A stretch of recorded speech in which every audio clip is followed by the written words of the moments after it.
Shane. Yeah. You know not to eat Applebee's ever, let alone during a pandemic whenever they're using food that's 27 days old. I know. What'd you get? A burger. Bad idea. You're better off going to Wendy's. I know. Applebee's is not good.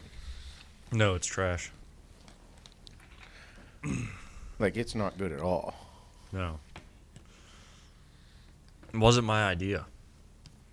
No. I definitely should have shot it down. Yeah.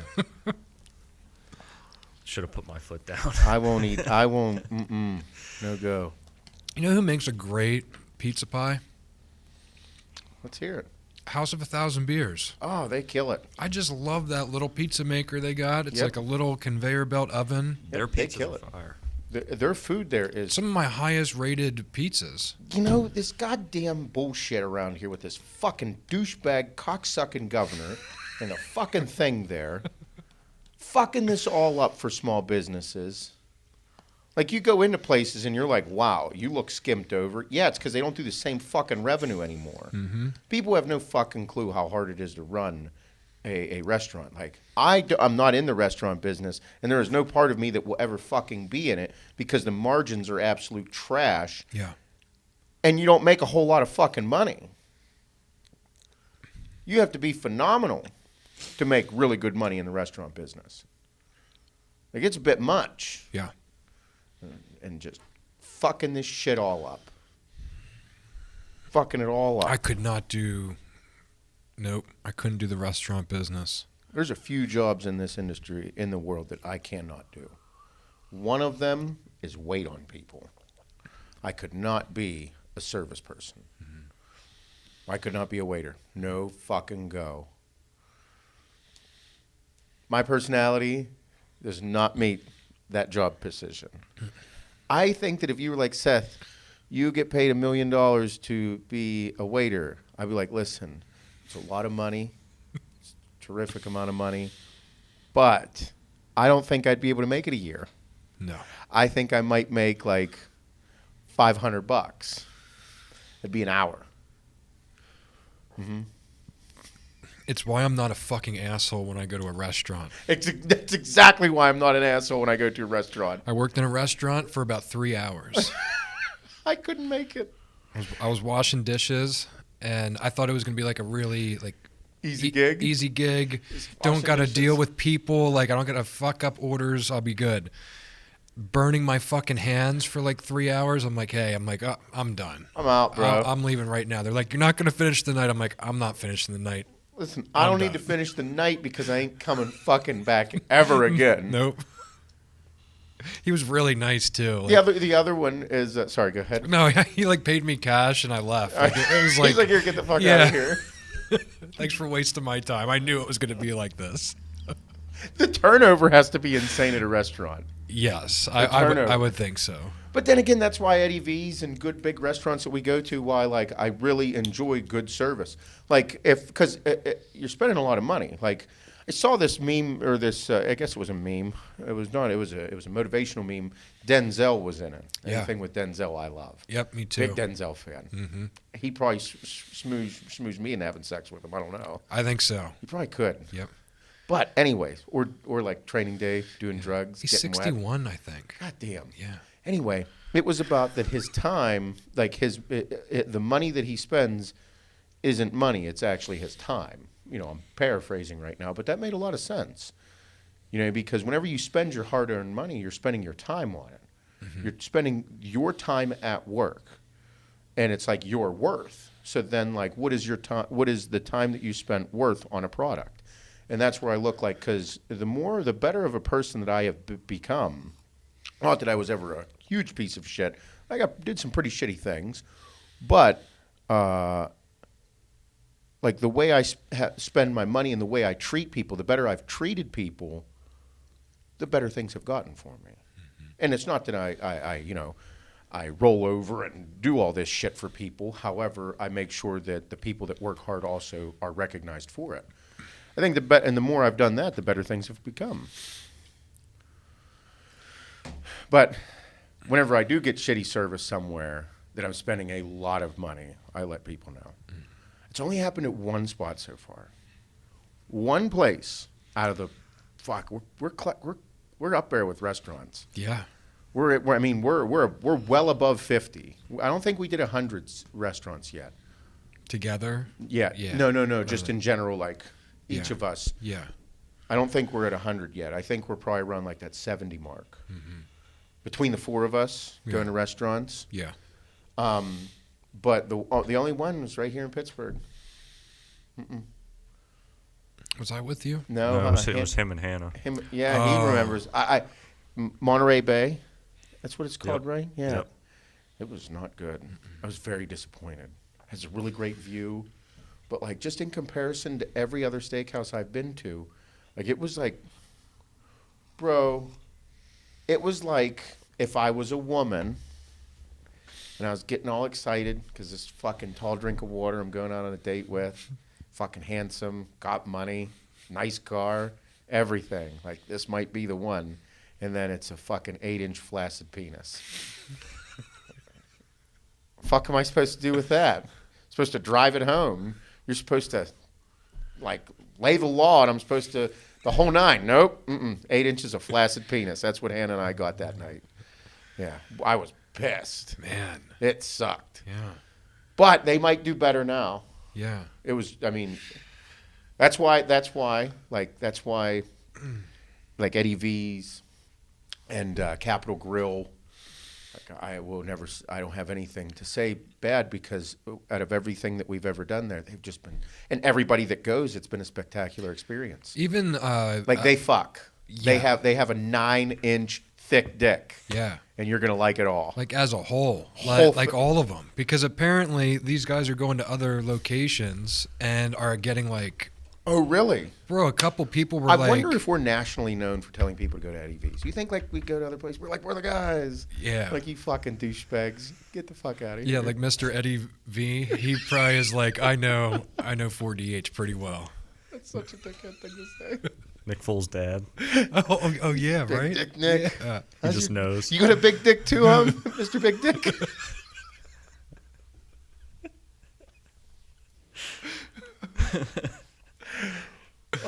No, but yeah, I mean, for a lot of, I mean, I get tagged all the time, Yeah. all the fucking time. Well, it seems like the rest of America's going out to dinner just fine right now. Well, that's what I'm really saying about this pissing me off. goddamn state. Fuck this place. Because like I saw like a guy over the holiday weekend was like, "Oh, going to Eddie V's for I our s- holiday dinner." I'm like, I saw at "Where? least 5. Not my Saw at least not my 5. Pittsburgh location. You're No. not." Well, that was Hannah yesterday. She's like, "So restaurants open tomorrow, huh?" Yeah. I'm like, "Yeah, they're open today. Everything should be open today."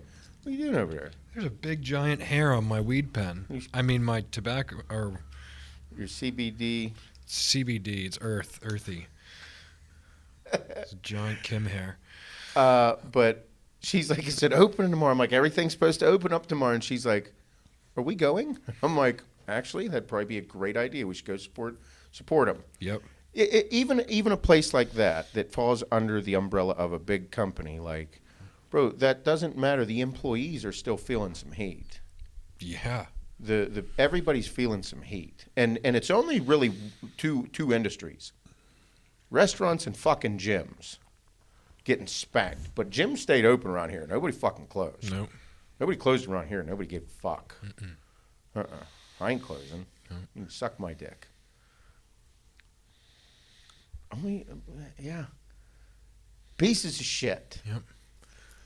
Well, good morning, everybody. Welcome to the HWMF Podcast. I'm your host, Seth Feroce, here with my heterosexual life mate, Bob, Good morning. and our esteemed, distinguished marketing, head of IT, head of marketing, semi-important, big dick Shane. Hi.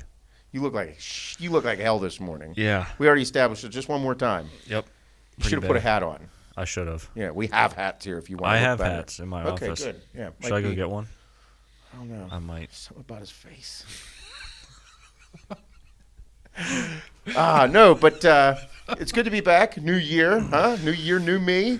Oh Right? yeah. Yeah. I waited for this new year to start. Yeah, I mean, I'm so excited. Like, how awkward was it for everybody being like, new year, new me? And I'm like, and it's like, shit, 2020 was a cunt. Like, new me this year. I don't know what the fuck this year's going to bring. It's like, no. Watching the fucking ball drop in New York City with that cunt of a fucking mayor, piece of shit governor, you fucking douchebags. Fucking your state up, fucking the economy up. I think everybody finally realized that, like, hey, we're really royally screwing the whole entire country up based on a virus that is 99.96 survival rate for people under the age of 70. Mm-hmm. Wow. No shit, huh? Well, there goes this podcast. But Here we go again. Here we go again. But I really would like to say to everybody, like, if this is your year, if you think this is your year, you should probably change your entire life and how you do things and just start fucking shit up. Because if you haven't realized, nobody's coming to fucking save you. There ain't a single person out there coming to save you. It's got to be you. The person that does have a fucking Superman cape on right now and who is one big dick bad motherfucker is Dave Portnoy. That dude got my support fucking forever. Where are they at? 17? $17 million. $17 million. That dude is doing more than any fucking politician than the U.S. government is right now. Motherfucker, nobody wants a handout. Why the fuck does everybody think like the stimulus package that they're fucking trying to push through? Cocksuckers, stop trying to give me money. Open up the fucking country. Before all this shit, when the country was open, we had the best economy we've seen in fucking decades, almost ever. The unemployment rate was so fucking low, it was scary. They were like, Jesus God, everybody's working. Nobody wants a fucking handout. Open the country. Cocksuckers. Unreal. Like, that's what the whole base of our entire country was based around work. You can work as much as you want and make as much money as you want.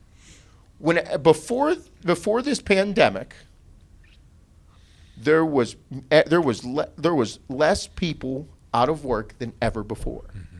In every demographic, white, black, Asian, gay, straight, you name it, everybody was fucking working. Better than ever. And you want me to be excited about $600? Hey, dickheads, if you want $600 fucking dollars extra or you're out of work, there are plenty of blue-collar jobs open that you can go get. I know 3 concrete crews right now that will hire you and will pay you. If you can show up for a month straight, they'll pay you over $20 an hour. Do your job. Yeah. A lot of fucking money. Fuck yeah. I know a ton of places like that. Yeah. There are certain industries that are still doing incredibly well, and there is a lot of money to be made, but you just have to work for it. And like I said, everybody in the restaurant industry, they don't want to not work. They want to work. Open the fucking state up, you bitch. Everybody, I remember this. What was it? Back in fucking March, whenever I said this smells like fucking dog shit. I said it smelled like dog shit. And people were up my ass. You're a fucking insensitive cocksucker. I am. I lost all my feelings and emotions quite some time ago. What's happening right now? Smelled a whole lot like bullshit, didn't it? Yeah, it doesn't look like, everything looks like shit. It's crazy. I can't believe we're coming up on a year. A year. People are still wearing a mask out there. It's been proven that masks don't work. Even the people that make the masks put on the fucking box, this mask does not protect you against COVID-19. Wait a minute. Are you fucking with me right now? It's crazy. It's crazy. Yep. It's Wild time. wild times. I know. Like I said, though, just fucking work hard. Nobody's coming to save you. You have to do the work. You have to. Bro, I was thinking of this last night. It was because we're coming up on fucking 5 years since we started AAR. January 20th, 2016. Okay? And I was thinking back about it all and like how people want to start a business or, they're financially unstable or they're figuring out themselves and how to grow and how to do this. and just business in general and how fucking hard business actually is. Like, business is fucking tough. Like, running business is not easy. No. Anybody that has a business, you have my respect. If you have a well-oiled, supporting many people in your business, having a payroll, paying insurance, health insurances, like growing your business, dealing with banks, trying to get loans, not having loans, growing it with all of it, the whole nine. I got a lot of respect for you because it's not easy. And that's why owners that are good owners, they have even more of my respect, and why owners have extra zeros attached to their bank accounts, because you don't see the behind the scenes, no sleep, stress, disgusting health problems that come about. Like, it's unreal. So at times like this, whenever businesses are not even allowed to operate and the government's telling them they can't operate, and then they got the fucking health department, they got the fucking sheriff's department, they got all the bullshit coming, I might go nuts. You do that shit, I might fuck you up. I might freak out. I would freak out. But I was thinking about you and I, and why, you know, because I've been listening to a ton of business stuff, reading a lot about it, like entrepreneurial stuff. Just, I got into it. I do it while I do cardio in the morning, listen to them, and then I watch some. That Dooley's gone. It was gone on fucking Saturday. I drove by. There was nothing there. But I've been listening to a ton of stuff. Tony Robbins, Grant Cardone, just stuff I found on YouTube, and I'm like, fuck it, like, let's listen, and I read some articles about everything. What you and I did was very unlikely. Yeah. Yeah, like stupid. Uh-huh. Like people that are lost and hate their job. They don't like their job. They don't like the company they work for. They wake up, it's a fucking rat race. And online, you can tell they're depressed. You can feel it. You can sense it. Quit your fucking job. Quit your job. Find something else and quit your job. Yeah. If you are in your 20s, your job right now should be to find out what you want to do. And you have to be willing to take the risks. Because if not, you're going to end up 30 years old unhappy, 40 years old unhappy. I don't care if you make $100,000, $150,000, $200,000. If you hate where you go to work, you will never get better. Like, you have to like what you do. Mm-hmm. And whenever I think about you and I, bro, I had a job where I was making $75,000 a year salary, and I had every company perk under the sun, and my health insurance was paid. I had a six-figure job. And depending on my performance, I was on pace to get my salary raised to 90 and potentially 110, plus all the perks. I got a vehicle, I had a brand new truck, I had a gas card, fucking you name it. Awesome owner. I wasn't happy though. So we started AAR. You weren't happy. No, I was. I was quite underappreciated, but I was making $44,000 a year, and hopeful that over time I'd maybe hit like a $85,000 salary, which like pretty fucking good. Be really excited for. I made good money. My wife was in school; she was going to be a nurse practitioner someday. I'm like, fuck yeah! Like if I'm making 80 someday, and she's making $120, $120 as an NP somewhere, like. That's a big dream. That's a big thing. $200,000 a year equates to what? 17? Yeah. 17,000 a month? Yeah. $16,000 a month? Big money. Something like that? Yep. Yeah. I was so fucking unhappy between my home life, my work life, me being overweight, being underappreciated, and then being my schedule's so full, there was no time for the side hustle. Mm-mm. You know, there wasn't. Because you worked at a job that demanded so much and underappreciated you so much for your value. Yep. Because the owner was a cocksucker, piece of shit. So whenever I was in my spot and there was only one person I knew that could do everything I needed, I was like, I got to call Bob. Bob knows how to do a website. I think he can do some graphic design stuff. Yep. But you quit your job. I quit my job. I was doing very well for myself. You quit a job where you made $22 an hour, and you were like, yeah, I don't have any money in the fucking bank. I'm actually up to my eyeballs in debt with fucking credit cards and just student loans. It's like I really can't afford to quit my job, but I can afford to quit it. So you quit your job and sold a car. Yep. Your car, you knew that you needed, if Kim worked her job and you had $1,000 a month Yep. for 1 year, we could do this. That's exactly how it played out. So you quit your job and you were making $22 an hour. And you quit your job, sold a car, had not much in the savings, At zero. and worked for an entire year, whole year, harder than you've ever worked with me, and made no money. Yeah. Made no money. No. Because we didn't make money. I think we No. took a couple grand here and there because Yeah. we're like, hey, like kind of fucking, Yeah, you put gas in my car a few times. Yeah, feeling a coming little bit of out. heat. Yeah. yeah.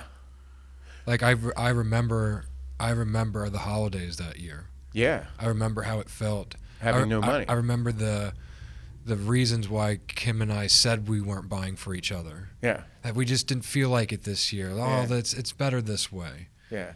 But no, it's because we couldn't. Because there was no money. No, we could. I remember putting the Christmas tree on a credit card. I know. I remember that entire Christmas going on fucking credit. Yep.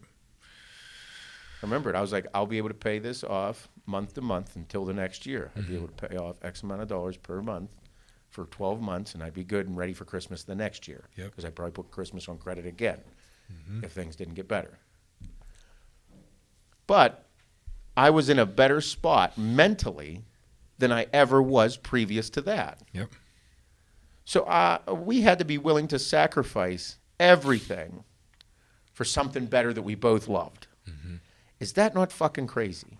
There's a fine line between fucking like success and stupidity Yeah. and crazy. Yeah. Like you won't have crazy success in life without being kind of stupid or batshit crazy. Yeah. I'll never forget my mom saying that I'm a fucking idiot. My mom is a sweet lady. She's like, you're a fucking idiot. I was like, nice. Still doing it. My dad's like, really, do it again? I'm like, yeah, doing it again. Now my parents are like, Jesus God, oh my Yeah. God, this is insane. Yes, it is. So listening to all these entrepreneurs and reading articles about business and watching people out there that seem to be unhappy. Like our people are super happy because you need to find your worth. But what I'm getting at is how those people are and what we preach. Like these people I'm talking about are some like friends I see on Facebook that don't follow that don't follow the podcast or don't follow along. And I'm just I'm scouring out and just looking and listening and watching. And it's like, you need to find your fucking worth in life. You got to stop telling yourself that you're not worth something. You got to stop telling yourself that, like, you can't do something or you're not good enough or, like, woulda, coulda, shoulda, or the grass is greener on the other side. Like, yes, you are in charge of it all. You have to go find it. You have to go do it. So if you're in your 20s, and you hate your fucking life, like you hate your job, you hate everything, you have to sit here at night when you're vulnerable, like right before you go to sleep, dude. Your most vulnerable time is when you put your head on your pillow. That's whenever your heart can just race out of control and keep you up all night because you're unhappy and you know it and you don't know how to change it. You have to ask yourself, what do you want? What do you want out of life? Like if you want something like a retirement, if you're like, I'm looking at after I'm done, that's a problem, number one. But number two, that means that you have to be willing to eat shit now, okay? But what do you want right now? Why are you unhappy every single day, all the time, right now? whatever that is, you have to change it. You have to, because if you don't change it, you're going to do the same fucking thing over and over and over and continue to be unhappy.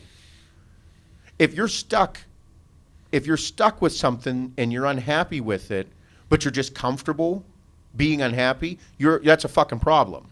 Change your life. And then, look at us. Yeah. We're a couple of podunk motherfuckers. We're basic state level college educated people. Even then, going to college might not have been such a good idea for me. I have fucking Bachelor of Science in safety sciences, but I got a PhD in fucking cocaine and selling drugs.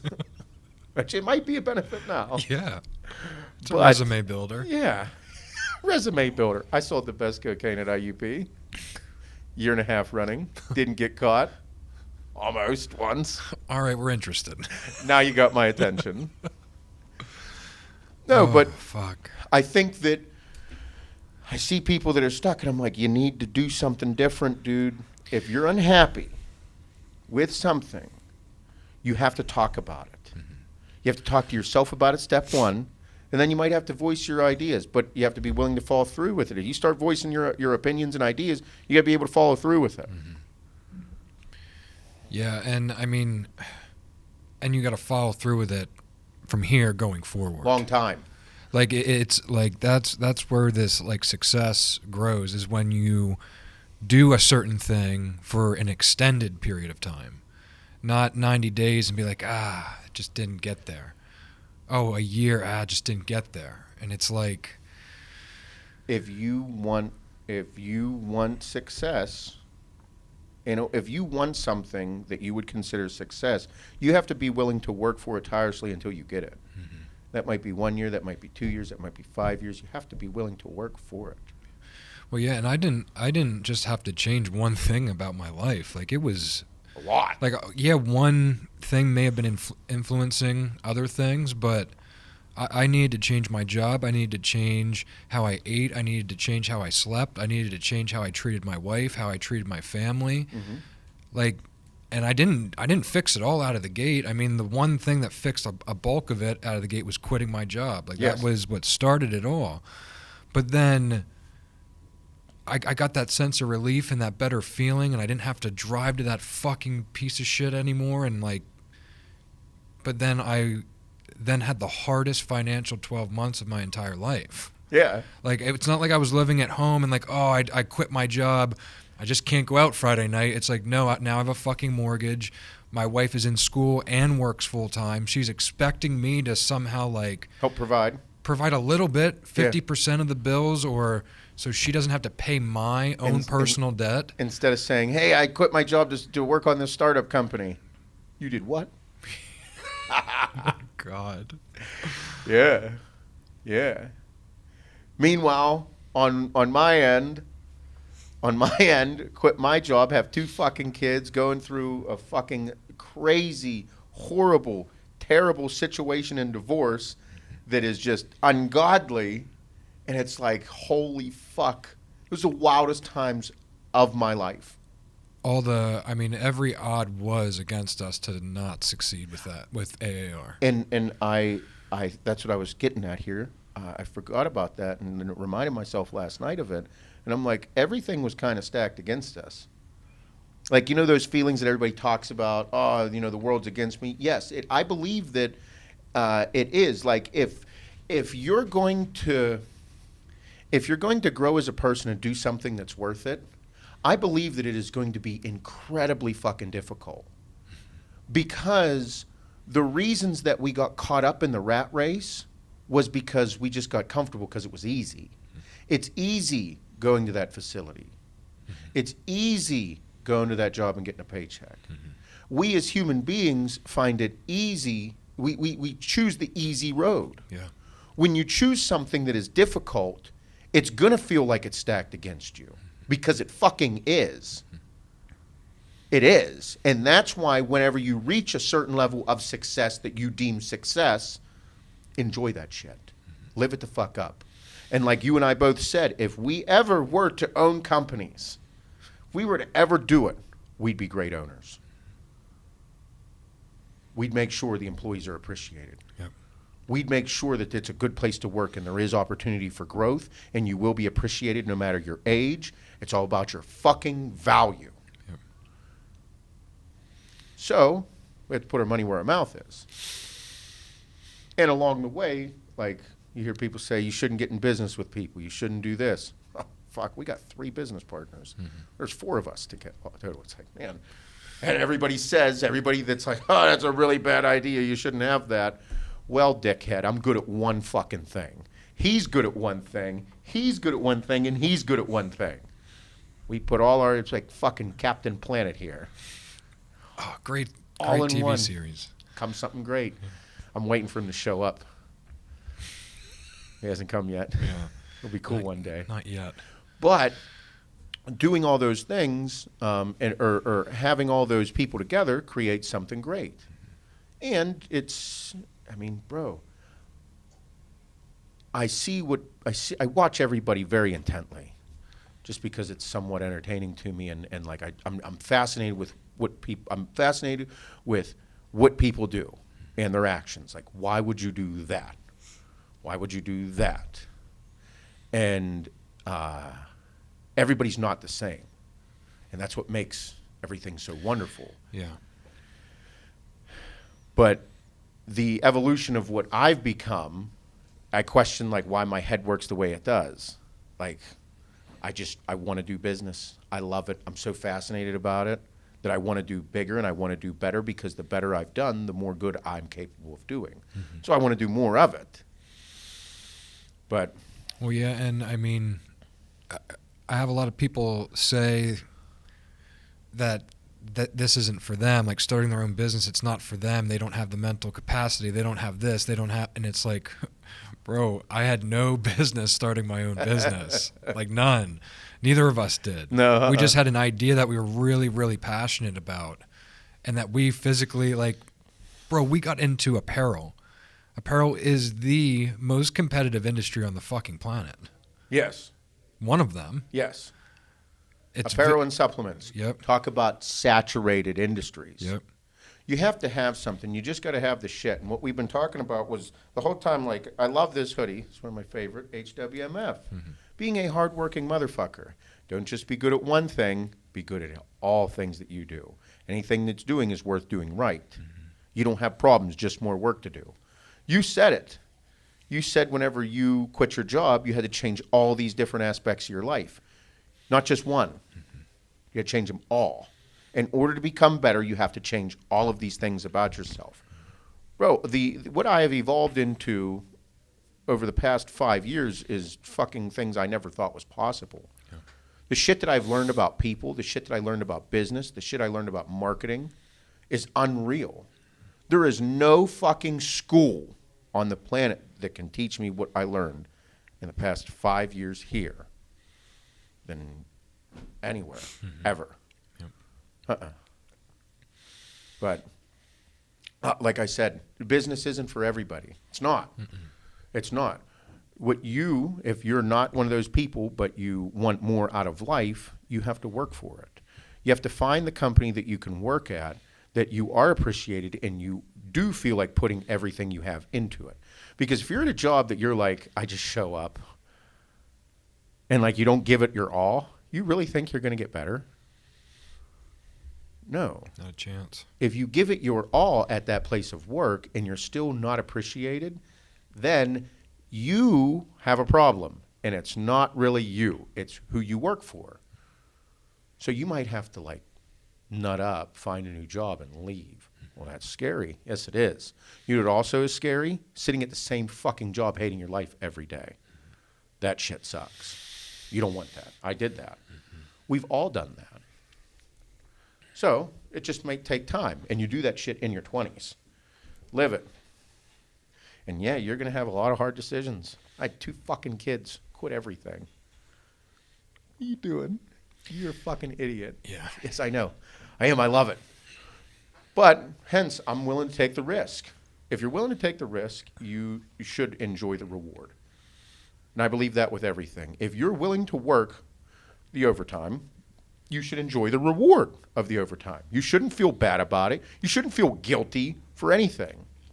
You should provide the best that you can be, and whatever that reward is, you should fucking enjoy it.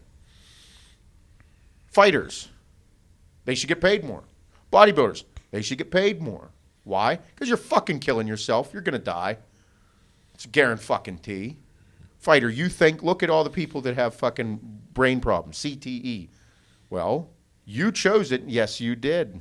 But I believe that you deserve more. That's just my opinion, but I believe you do. But don't fucking come complaining to me whenever you have problems, whenever you have health issues. It's going to fucking happen. What do you think I'm going to do, complain about it?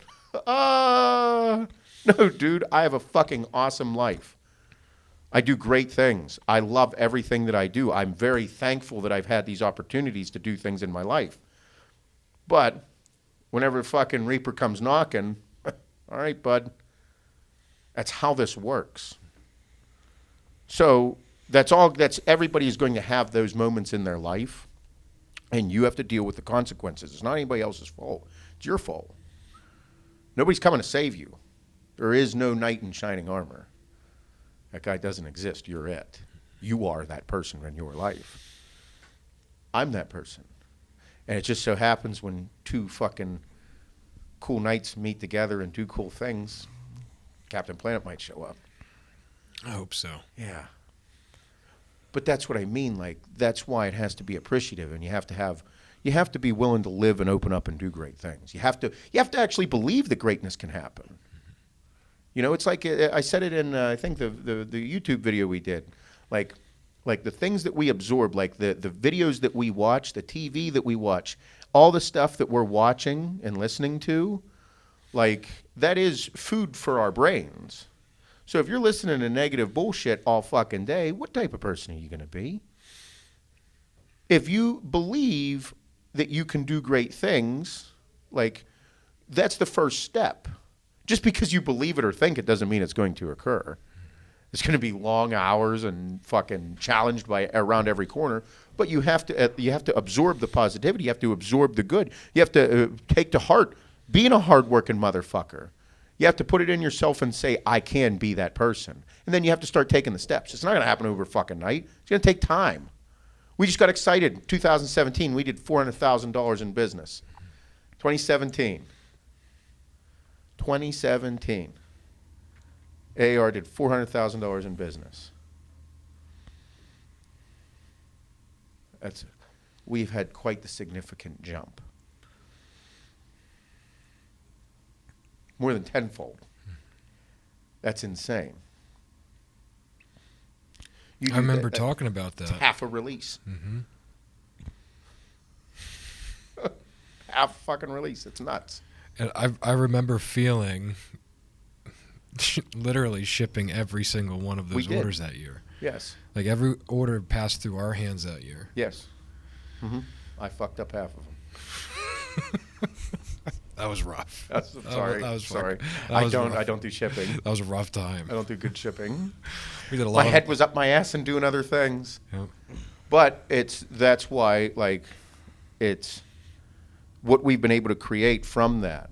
Because in 2018, we spent all the money that we did have on creating Axe and Sledge. So all the money got spent. Yeah. Yeah. All of it.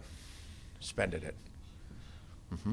Yeah, and then that same year, anything we made from AAR, built that motherfucker over there. Yep. Mm-hmm. All that over there. Good shit. Yep. Remember getting a $5,000 check and being pumped. Spending money that you don't technically have is kind of scary. Yeah. But that also puts you in a position where you have to succeed. Mm-hmm. Crazy. It's crazy. And now everything that you, Pat, Mike, and myself have built here is a foundation of how things should be done. Because I'll confidently say that Axe and Sledge is turning into a fucking juggernaut. Mm-hmm. It is a very, very big company. However, we don't want to be very big. We want to be super duper very big. Mm-hmm. We want people to feel us, hence the fucking homemade bars that sit here in front of us. we've inspired other companies to also take the chance on themselves, because there are other companies similar to Axe and Sledge. Bro, we spent big money on hydraulic. We spent big money on the grind. We spent big money on fucking farm fed, homemade bars. Spend big money on it. Other people are watching and saying, I can fucking do it too.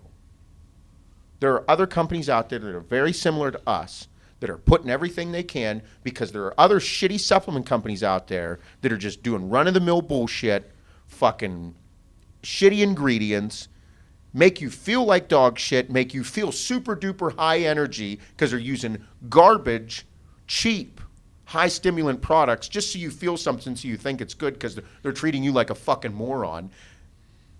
And they do hundreds of millions of dollars. I said we could do it different. I said I think I can do better. We said we think we can do better. They said we think we can do better too. So we did. We put our money where our mouth was. That inspired other companies to do the same, and it's awesome to see, because that means that the consumers are getting better quality products than they previously did 5 years ago.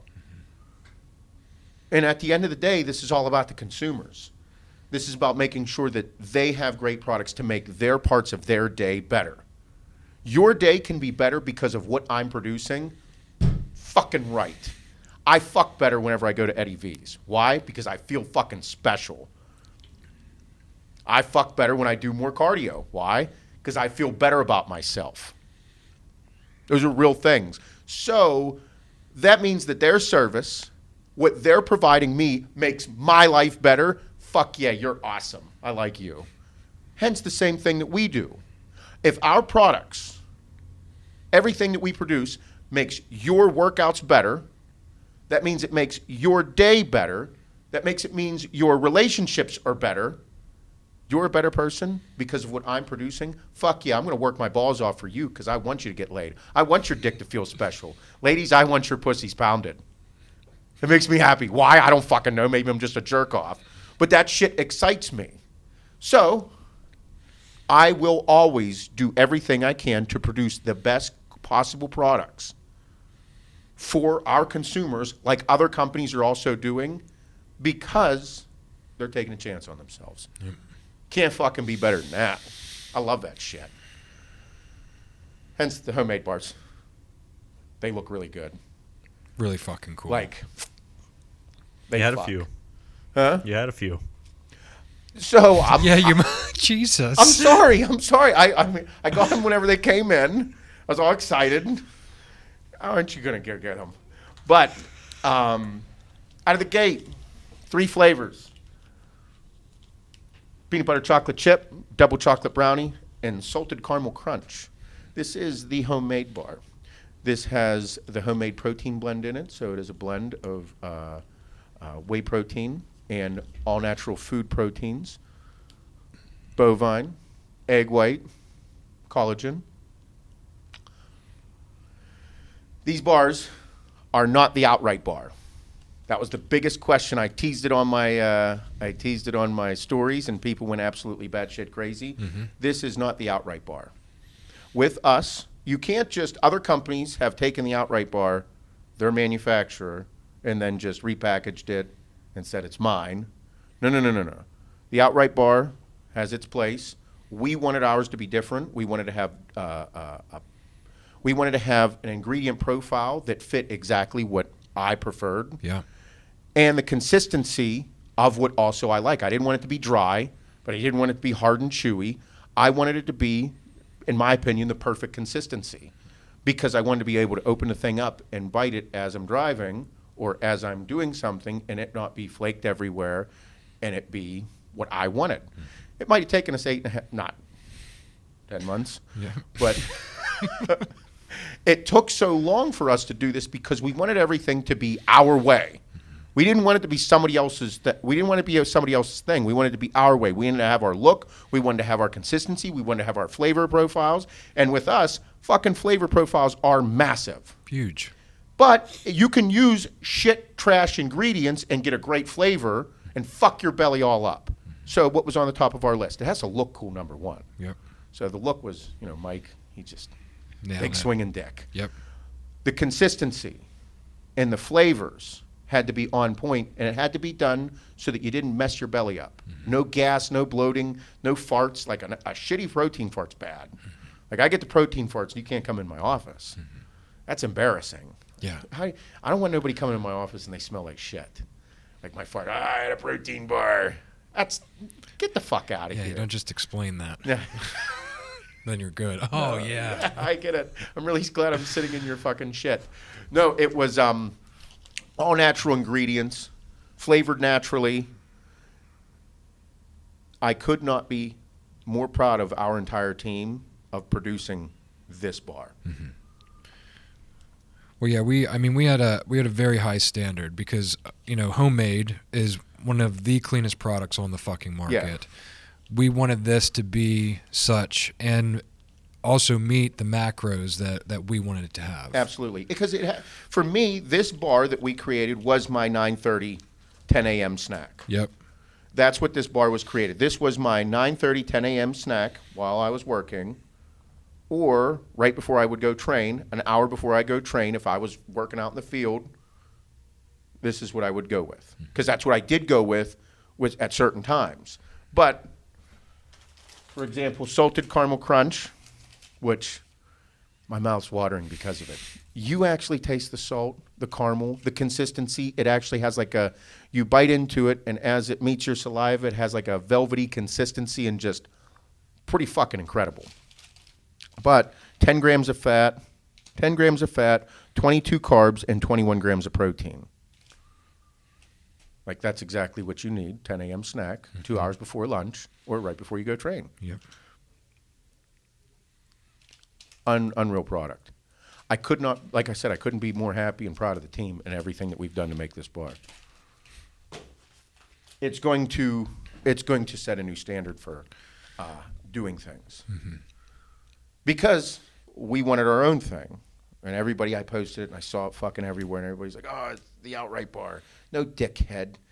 Like, we see everybody fucking do it. Mm-hmm. Everybody wants to, this is a copycat industry.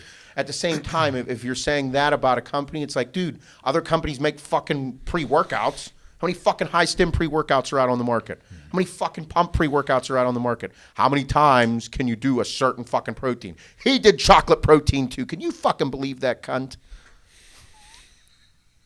No, bud.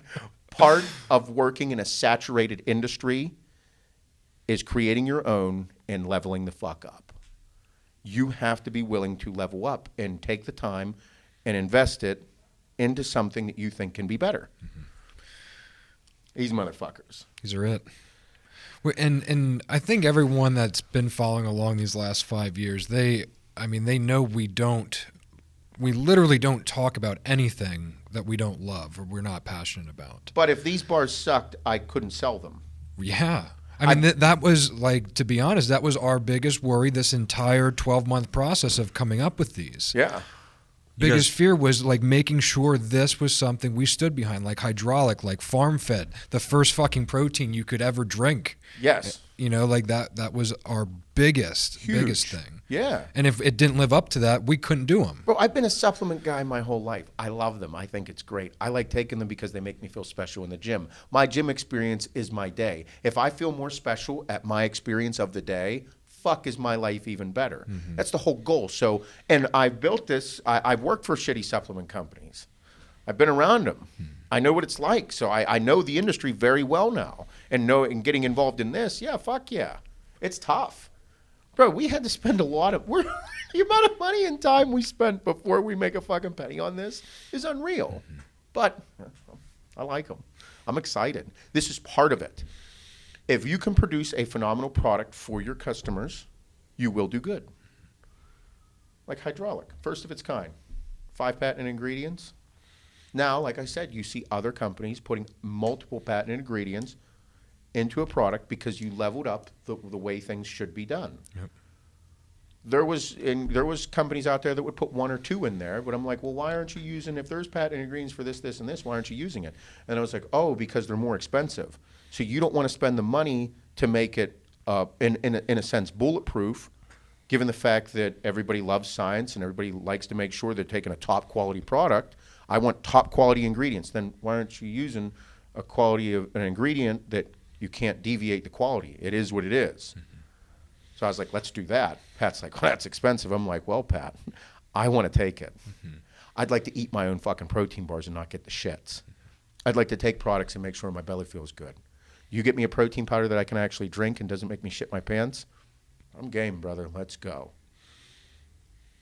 And that son of a bitch put it together. Yep. This Adeline. Yeah, what did she say about these things? So whenever I got them, bro, I got them, threw them in my truck. I opened up one of each. Yeah. And I'm like, got to eat half of every single one right now. I got to go, dude. I got to dive in, see what it's like. Fucking unreal. The peanut butter chocolate chip, obviously, you can see that's the one where the most is from. Home run. Yeah. Fucking grand slam. Adeline was like, because I ate half of each one, and then 30 minutes later, I'm like, my belly does not feel like shit. This is even better than I thought. Because we were trying them that way, and then once they're mass produced, we're like, let's see how they go. The salted caramel is the one that has this flavor that just is so unique because it's salted caramel. And it has the crunchies in there, which are delicious. The double chocolate brownie is about as rich dark chocolate as you can get. It tastes like it's a cross between the brownies that you eat, like those cosmic brownies. Oh yeah. From Those the are fucking fire. What's it called? The Hostess or whatever. Yeah, Hostess or Little Debbie, like that cosmic brownie. Yeah. It's a cross between that and a protein bar. It's delicious. Nice. Super chocolate. And then the peanut butter chocolate chip. Like, bro, it is what it says. Mm-hmm. It's my favorite. Adeline, so I had half of each one in the bar because I opened up, ate half of each one, put them back in there. I go home and I'm fucking stupid pumped. Adeline sees them and she's like, what are these? And I'm like, they're the protein bars I've been talking about for fucking months. And she's like, oh, you finally did it. I'm like, yes, Adeline, I finally did it. Good job, Seth. Thanks, kid. She fucking dives right in, dude. Like, didn't even ask, just starts opening them up. I'm like, oh. She's like, I gotta try them all. What happens if they suck? And I'm like, you're a fucking asshole, but you're right. I did the same. Before you start selling these, Dad, I gotta try them. So she fucking. I was like, all right. I was like, you can't start with the chocolate. Oh, dang. I'm like, all right, kid. She's like, that's chocolatey, and I'm like, all right, I'm scoring points right now. Yep. And then the salted caramel. She's like, that's a lot of caramel. She's like, is there salt too? And I'm like, it's called salted caramel, kid. Yeah. She's like, there's a lot of flavor. I don't like caramel. And I'm like, then why'd you eat the fucking thing? But then the peanut butter chocolate chip. I ate one. She ate the other two. Yeah. She ate the other one. She was gaming at like 3 a.m. and was eating protein bars. I'm like, your fucking snack at 3 a.m. was a protein bar. Yeah. They're so good. And I'm like, fucking right. Like, that's a big move. Oh yeah. Even Hannah, and she's stupid picky eater. Mm-hmm. With textures, flavors, stupid picky. She's like salted caramel and she's not big on chocolate. Salted caramel and chocolate peanut butter, or peanut butter chocolate chip. She's like out of control good. They were tough to do, and I'm very happy. Yep.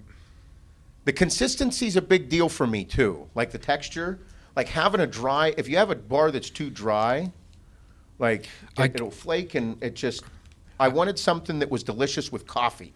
Dude, it had to go with a cup of coffee, like that 9:30, 10 a.m. break when you get that other cup of coffee and you're like, fuck yeah. And like it had to go. It had to match that time of day for me. I hate shit that's falling apart like in the truck. No, I want something that I can keep in the bar. I mean, here, let's pop one open. Yeah.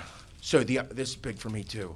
So the packaging was a huge deal. Mike put it in his hands, and I said, this is what I want to be able to do.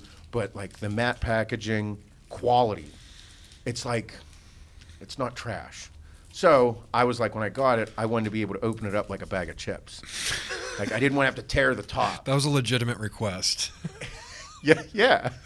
Why wouldn't it be? Because, okay. Well, I know, but like everyone's like, yeah, I wonder what they like. They sit around, they have these meetings. What do they talk about? Well, I want to open it like a bag of chips. Motherfucker, this is part of the gig. Every goddamn detail fucking matters. Yep. You know this. I'm devil's advocate. I am the worst person to be in a meeting with, by the way. The fucking worst. I will argue against my company as a customer just being a complete dickhead. Everybody's like, are you fucking against us on this? Or where are we going? I'm like, Whose well, team are you on? Whose side are you fucking on? I want to play every single angle to make sure that we get the best possible scenario for everything that we want. And we're going to do things that way. Mm-hmm. But I wanted to be able to open it up like, killer. Wow, that is super easy. I told you. Yeah. So, because the whole thing is, I wanted to be able to open it like this. So if I'm done or I just wanted half of it, I can fold it back up, put it down. Jesus Christ. Dude, like literally dads made this bar. They did. Yeah, they did. But no, you got to think about it as a customer or as a consumer. Because if I'm like, okay, what am I doing? Who buys protein bars? People that are on the go. People that want convenience. People buy protein bars that don't want to be fucking inconvenienced with the inconsistencies of the fucking wrapper, the way it was made, the texture, the chocolate coating on the outside that gets all over your fucking car and sits in your seat and that chocolate stain was from that fucking protein bar and my fucking $60,000 truck. Suck my dick. So I wanted it to be like this because then I wanted to be able to, because if my hands were covered in shit, I can just eat it like this. Yeah. So and then I can also break it in half. Bro, fucking tasty. They're so good. Even Shane likes them. Yeah. Why would I hate them? He's a candy bar guy. Oh, yeah, I do like candy. Yeah, he is. But yeah, just being able to break it off. Soft. Yep. Texture's on point. Killer bar. You know. In the seat, in the cup holder. I'm, like I said, very happy. Mm-hmm. The macros will differ on these bars and the flavors because of the ingredient profiles. Some are made with peanut butter. Some are made with almond butter. Mm-hmm. That means that Bob has to be super careful. If you have nut allergies, always pay attention. If you are eating bars, you already know this. Some of them that are made with peanut butter have a different texture than ones made with almond butter. Yep. And like this one here, the peanut butter chocolate chip, it has 13 grams of fat because we're using peanut butter instead of almond butter. But with the salted caramel, we also have the crisps. So the crisps that are in there actually take up space inside the bar and increases the protein, the amount of protein in the bar. This has 13 grams of fat, 22 carbohydrates, and 19 grams of protein, 270 calories. And the chocolate peanut butter, or the peanut butter chocolate chip, 240 calories, and the salted caramel. Yep. So they're going to differ just by ingredient profiles, and it's exciting. Mm-hmm.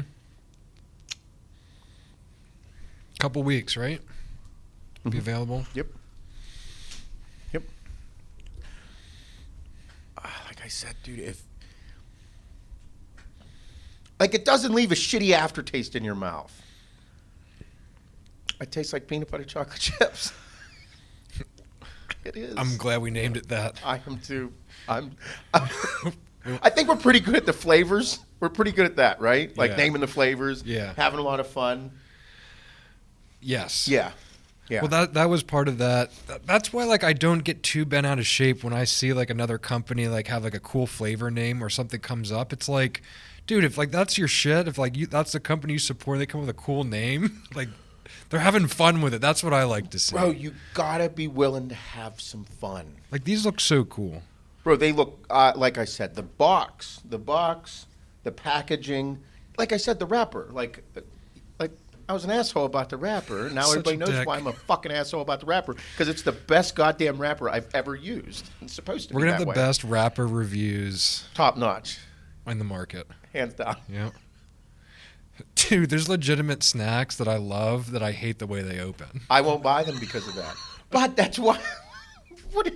That's what we do. Late July, like tortilla chips, they don't open right.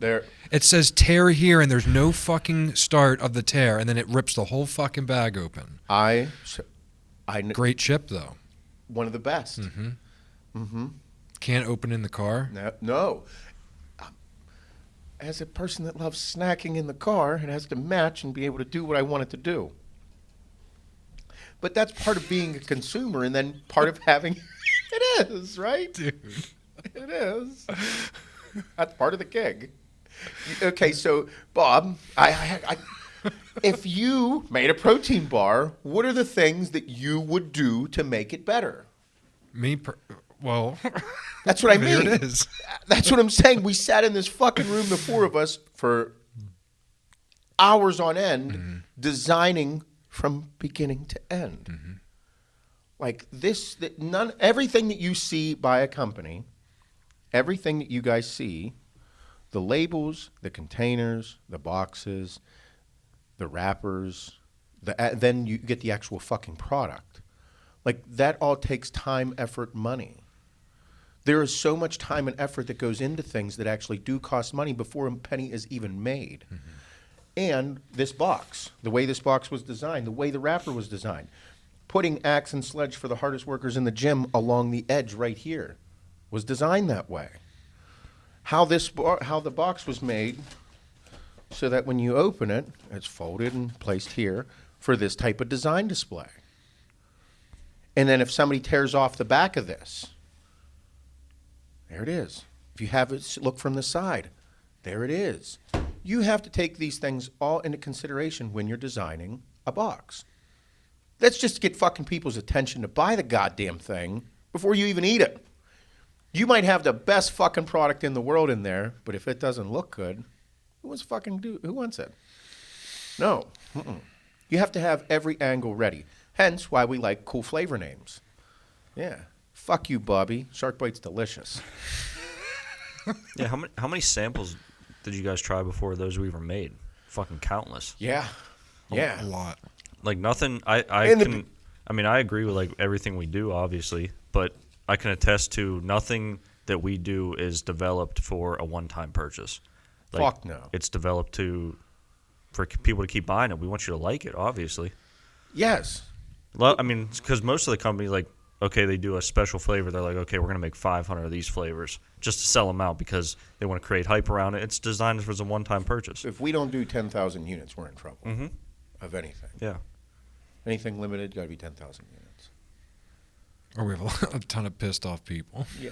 I'm super glad I was enough of a cocksucker to bring back Deadlifts and Gummy Bears forever. Yeah. People are excited about that. I'm excited about it. I don't like drinking any other fucking flavor, to be honest. I've been drinking it every day. There. I did go back to Scorpion Venom. Oh. It's tasty. It is good. I know why it's a big seller now. Mm-hmm. Yeah. It's my favorite. I don't like it at all.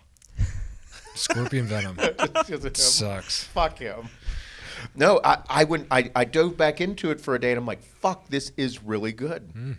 It is. That was an early flavor. Yeah. I had a weird concoction going on the other day. Oh yeah. Yeah, I forget which grind flavor I did, but I did Naked Demo Day. Somebody left a goddamn. I think it was Dean. Whenever he was up here, because I only do a little bit of demo day here and there now, because trying to watch my figure.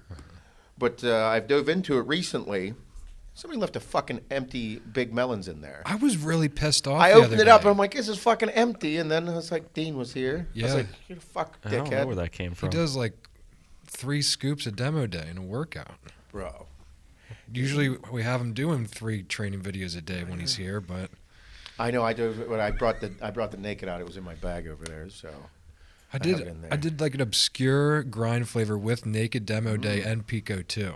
Oh, it was a unique profile. Pico 2 mushrooms. It was like an earthy, naked. It is grind. so. I fucking hate how shitty Pico 2 tastes. I fucking hate it. I kind of like it. It's weird. Maybe you should stop smoking so much weed. My palate's just going crazy right now. I feel like it is a psychedelic. Pico 2? Yeah. We should crush up mushrooms and put it in there and we'd be like, holy fuck, dude. Did my arms get bigger right now? You know what? we should get mushrooms and lift weights. Oh my God. I really think I should. I can't even sit around. I and think do mushrooms. I don't know. I haven't done mushrooms in so long, but if I did certain drugs again, I'd want to experience them differently. Like mushrooms, I didn't lift weights on mushrooms. Like I did some fucking OCD fucking wild shit when I did shrooms though. Like I remember I rewrapped my buddy's banister of Christmas lights. Restrung it. Yeah. So we drank the tea, so it was fucking stupid potent. It was the first time I did shrooms. I never did the tea. Drank the tea, and like we were at his place, and there was these few girls, and it was their first time, and then me and three of my buddies, and like I'm like, fuck, dude, this is my first time. I was like, I don't even fucking know. I don't know all these people. Like, I'm a little weird. I know this dude kind of. It's Mike's buddy. And then I'm like, but I know Mike well, and I know Jim well. And I'm like, all right, fucking cool. Be fine. I don't know these 3 fucking girls, and I don't fucking know how this is going to go, but I've been dying to do shrooms. Like, everybody that I normally hang out with at college is not in the fucking room.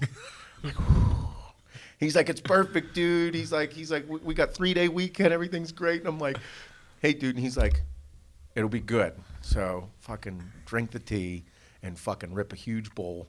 And I'm sitting there, and I'm like, man, I don't know. We're all talking. Everything's cool. Everybody's mellow. Fucking Mike made sure it was really cool in there. And then I start fucking tripping my balls off. Like I'm like, whoa. This wall looks like the ocean. Holy fuck, dude. So I'm tripping pretty hard, and we smoke another bowl because my belly started getting upset. And he's like, yeah. And so I am tripping my nuts off and high as a kite. And I'm like really mellow, and everybody's laughing, having a good time. And it started snowing, and then it turned into an ice storm outside. So like legitimate? Yeah. The Okay, whole fucking streets were coated with ice. Yeah. It's a Friday night, so like everything, nobody, no trucks, no nothing. And it's like sheeting the sidewalks.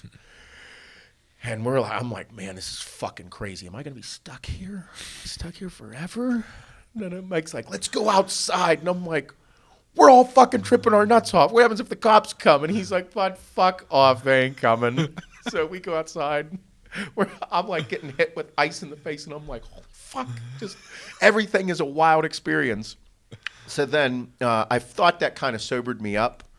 You know how like you kind of catch a wind of sobriety all of a sudden mid like stupid high or mid trip or something. So we come inside and I'm like, fuck, I'm like kind of sobered up. And then I sit down and then I go, nope, definitely fucking not. Not sober at all. And I was looking at this banister and it had all the Christmas lights on it. Like you had a loft and then it went down the steps and they were all wrapped in Christmas lights. Because this is like, right before Christmas time. And I'm like, they're all off. They're not like perfect. Like they wrap that like shit. I started getting weird about it. So I took all of the lights off of the thing. Nobody said a word to me. They didn't say nothing. I just got up. I started restringing the lights, rewrapping it. And then like I might have did this for like 45 minutes. And I was in my own world and I don't remember what I was thinking about, but when it was done, like everybody that was sitting there was watching me the whole time, like talking about like it, clap? busting my balls. Mike goes, that's the most perfect thing I've ever seen in my life. I'm like, fuck yeah, it is. I started feeling like I was capable of everything had to be like perfect. Yeah. It was wild. And then I fell in love with doing psychedelics at that point. Yeah. Yeah. Then the next time I did shrooms with Mike, we ate a ton of them. Mm-hmm. I put them in a fudge round, bunch of caps. Yep. And I'm like, man, I'll just tell the beginning part of it. So we're at my place at this point, and I'm like, man, like, I'm not even that fucking stoned. We smoked a bowl, and I'm like, I'm not even that stoned right now. I was like, I ate all these shrooms, and I don't even feel these fucking things. These things real? And he's like, yeah, dude, they're fucking real. Just chill out. I'm like, I'm going to need something to drink. And I was like, I don't want to drink anything that we have in the fridge. And we lived like maybe a block away from Sheetz. So he's like, fuck it, let's go. So he and I walk down the Sheetz. And we're walking, still perfectly fine. And then we get to Sheetz, and I'm looking at the candy bars. Why I was looking at the candy bars, I don't know. I wanted to get a drink. And all of a sudden, it all fucking hit me right in the face. I'm like, I'm fucking tripping my balls off. At Sheets. At Sheets. And I'm like, I shouldn't be here right now. This is bad. And I look over at Mike, and he's like, so I'm like, all right, Seth, you need to get a drink and get the fuck out of Sheets as soon as possible. So I look to my right, and sure enough, there's a fucking cop right at the fucking drink section. And I'm like, damn it. and Mike's like, so I'm like, fuck it. I was like, I don't have anything on me. I have no drugs, no nothing. So I walk right over to the drinks. I grab a water, which I didn't want. You have that at the house? Put it on the table. And I looked at, and I'm like, Mike, he's like, you feeling it now? And I'm like, fuck yeah. I was like, I don't know what to do right now. And he's like, well, if you have to, just fucking run. That cop ain't catching us. And the cop was pretty overweight. And I'm like, why would we run? He's like, I don't know. Might be fun. I'm like, don't fucking run. Don't run. Oh, man. Damn. College was fun. I did not have a good time like that. Oh, I had a blast. No. Mine always felt like a Groundhog's Day like feeling. Like I kept reliving. Like it was a constant loop when I was tripping doing shrooms. Really? It was really bad. Man. Yeah. You know, I think that a big part was I was with somebody else who really liked eating mushrooms.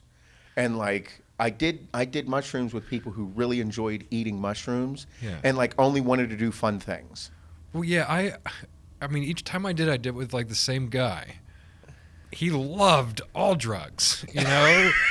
But like he did his own thing then. Like he'd be tripping and then he'd just be in his own world and he wouldn't like involve you and you wouldn't see him all night and you're like, where the fuck were you for 7 hours? Oh man. Yeah.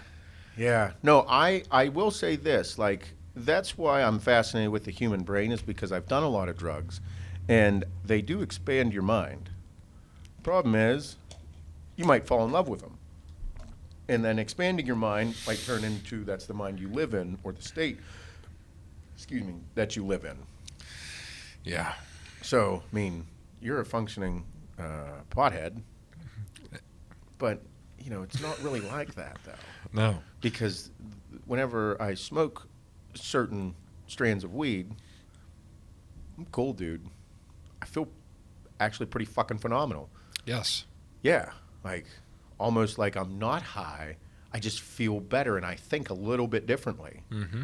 And me thinking a little bit differently is actually a good thing at times because me getting caught up within work is sometimes a little overwhelming and a little overbearing for my life, my family, and I'm not into taking pills. I don't like them at all. So, I mean, that's why I choose marijuana. I think that it does have a medicinal purpose. I think that it does serve a purpose in that world, and I think it does do way better than most anti-anxiety antidepressants. Yep. Because those are very, very addictive. I won't go through withdrawals if I don't smoke weed. Mm-hmm. If you're taking a antidepressant or an anti-anxiety and then you don't take it for a day or 2 or 3, you go through certain withdrawals. I don't like that. It's a bad feeling. It's a very bad feeling. If I'm going through withdrawals from something, that means there's a problem. There's a dependency that has been created within my body because of a certain chemical. I mean, I can't say much because of testosterone, but I'm cool with that one. Keep it to 1. Yeah, fucking asshole. But no, the psychedelics, I haven't done them in a while, and I'm not opposed to doing them because, I mean, there's a ton of stuff out there about Rogan and what's his name? Mark Bell's brother, Chris Bell. He's big with it because he was a drug addict, and he's the one who did Bigger, Faster, Stronger, that documentary, which is awesome. Mm-hmm. And then he did a couple other ones, and but he's an advocate for the psychedelics. And I'm like, listen, that's a fucking crazy statement to make, dude. Mm-hmm. Because when I did psychedelics, it was pretty fucking wild. But at the same time, like I don't know, I've never done just like a little piece of a cap. No, I've never done that. I don't know. They talk about like the microdosing thing. I'm like, what is that? What's microdosing? What is that? How's I used that to work? eat like a quarter. Yeah. I'll eat a whole cut and be fucking trip my balls off for 6 hours and be like, man, I'm back to reality. Holy fuck, what just happened? Yeah. And that's a little scary too, because what happens if like you have to do something wow, you're all fucked up. Yeah, like something comes up. Yeah. Like something family, like, yeah. Mm-hmm. Yeah. Yeah. Wild. I'm sweating a little bit. Yeah, I mean, it's intense. Mm-hmm. But at the same time, that's part of living. All these experiences that I had in my life are why I am the way I am right now. Like if I never would have did shrooms with Mike, I wouldn't have these stories, and I wouldn't think the way I do or be understanding of it. Because everybody that listens and knows, I'm a fucking person that will experience just about anything. A little bit of a wild man. I've calmed down quite a bit from having the third kid now, but at the same time, there's peaks in my head that go, fuck yeah, let's do it. It's like, yeah, let's do it, because there is no way in hell I am done living. I'm gonna do more wild, fucked up shit. Probably gonna say a couple things that I fucking shouldn't say, do things I shouldn't do, but at the same time, this is my life. I'm gonna live.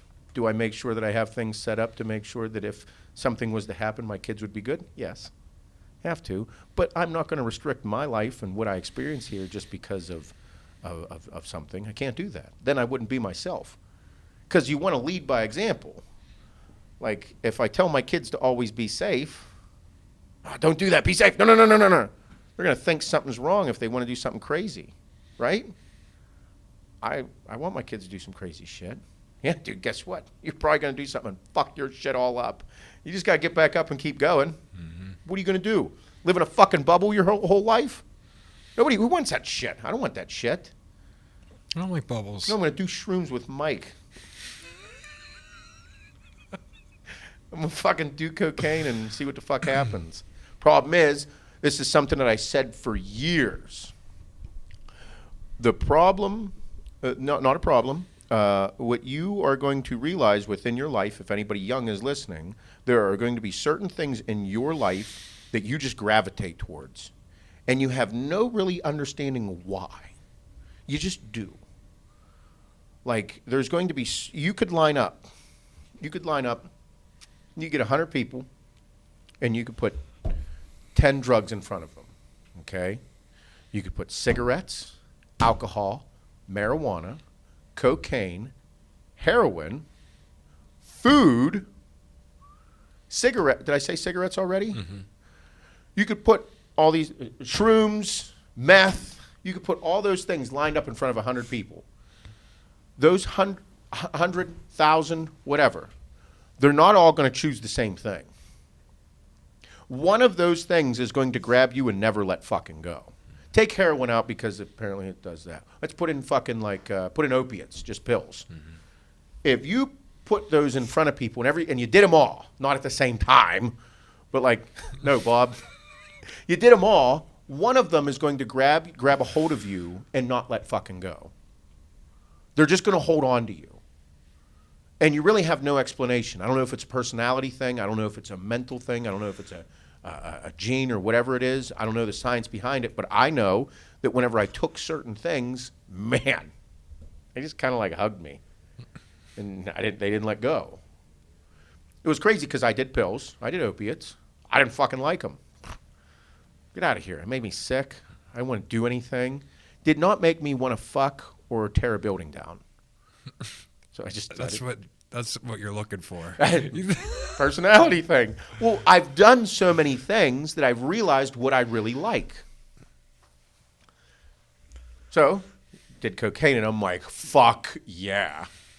Yeah, this is awesome. Really bad. Don't do cocaine. And then whenever I took steroids, fuck yeah, these things are great. I feel like fucking Superman. I gravitated towards them. Food. I love food. I am a foodie, but I will control my eating. So I don't get overly fat.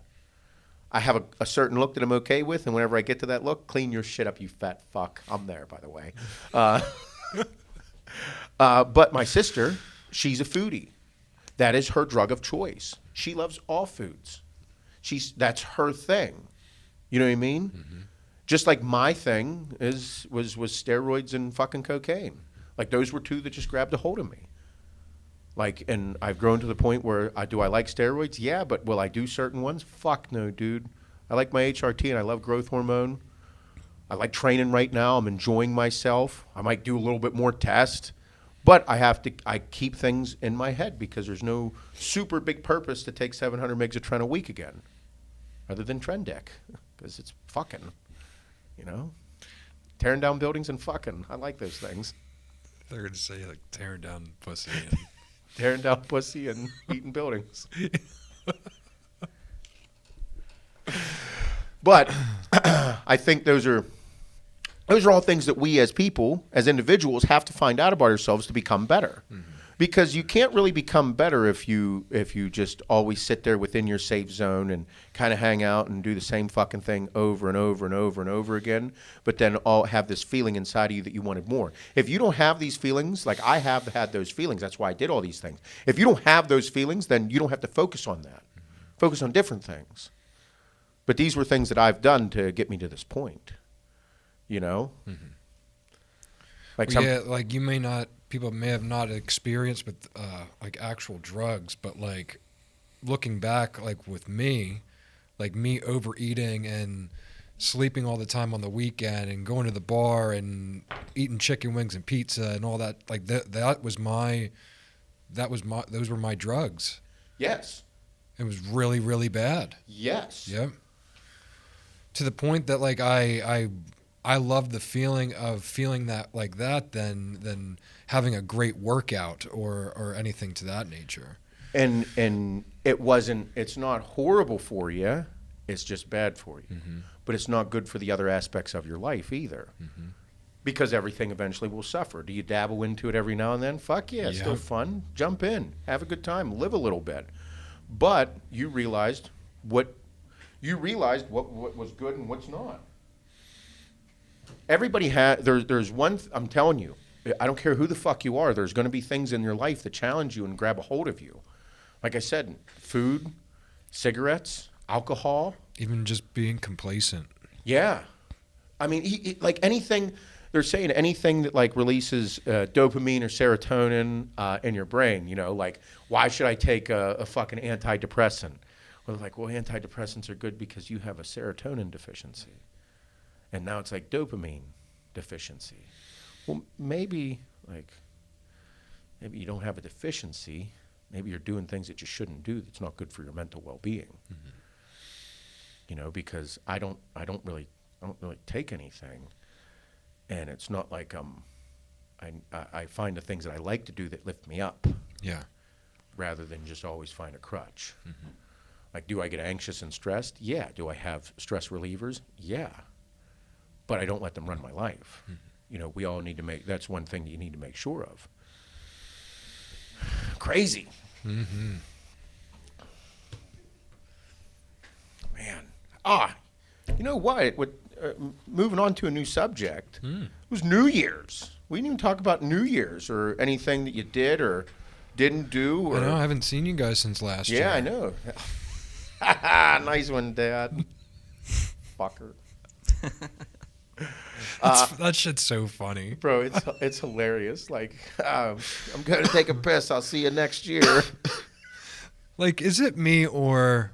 I feel like we are to thank for this big dad movement that's going on right now.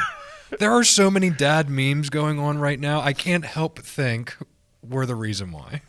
I mean, the whole dad thing is what I thought was cool. I do believe that dads are the coolest people on the planet. Like this dad movement, people are starting to catch on why dads are cool. Like dads are cool because they bust their ass for you, you fucking entitled cunt. Why does a dad wear those shitty New Balance that everybody makes fun of? Because they're fucking $59.99. He has 3 pair of them because he knows what they feel like. He knows how long he's getting out of them. He knows the price. So your ass can wear your fucking Jordans and look cool at school.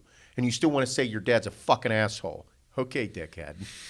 Your dad works at that job, busts his ass, sits on a fucking concrete cinder block, working blue-collar construction, eating lunch that way, so you can have your fucking Supreme sweatshirt. Or you can have the new Nike Pros. Whatever the fuck it is, that's what dads are do. That's what dads are to do. And then when you get older and you become a dad and you realize how hard it is to make money, to provide those types of things for your kids, you catch the fuck up real quick. And you're like, maybe I should buy those New Balance. Seemed like a good idea. They're buy one, get one today. Yeah. Maybe I should do that. Because right now I'm realizing that it's kind of hard to keep up. And like I just had a kid, and I bought a house. Fuck. I gotta like save my money. Like what about retirement? I gotta do a good job with that. I gotta save my money too. Like I just had a kid. Fucking 18 years from now, gonna go to college. Bro, I have a fucking 13-year-old. Like, time went by really fucking quick. But that's why your dad's that way. Your dad's a bad motherfucker. If you have a piece of shit dad, yeah, fuck him. If you have a dad that ran out, fuck him. You have people like that in your life, good riddance.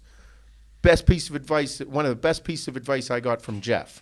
This is why I look at people and find the good in every situation. Jeff Gilliott, JG, didn't have a great upbringing.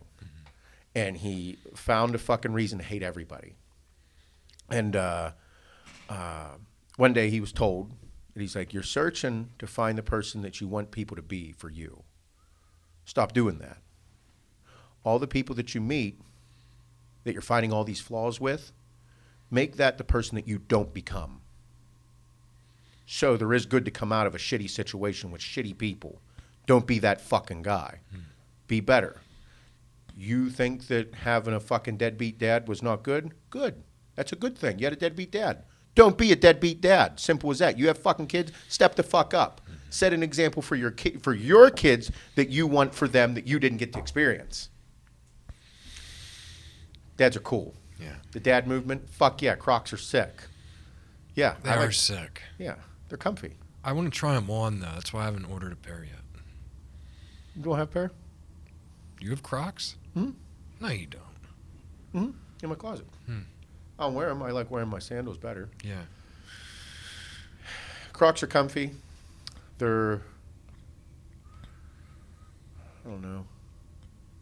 I like sandals better, to be honest. That's just my opinion. But Crocs, I like my new slippers I got.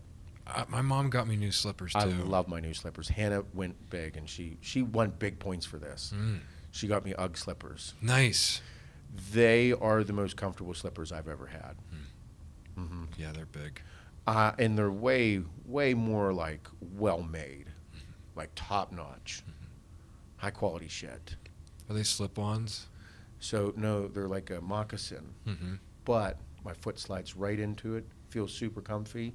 It's great.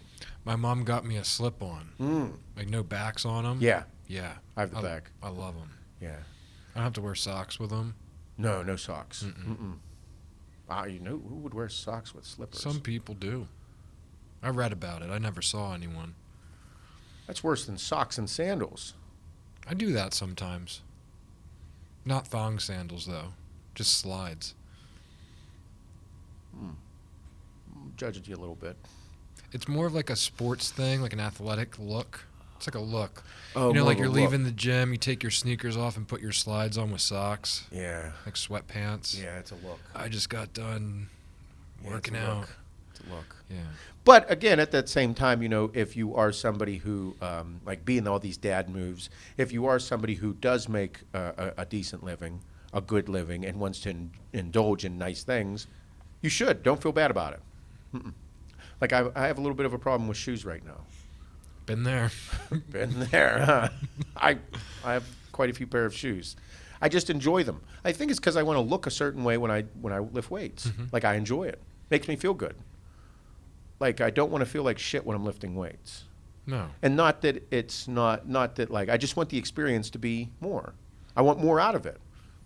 So if I want more out of it, why am I not doing it? You know what I mean? Kind of the reason like you have crazy cars because you like it.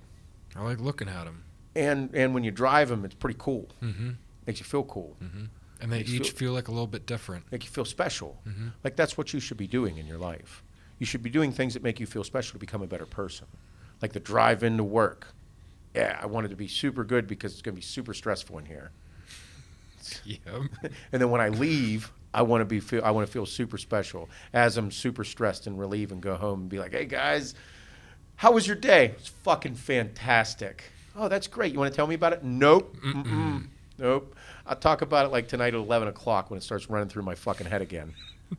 Oh, okay. I switched it off for the next 45 minutes. Yeah. That's... Damn it.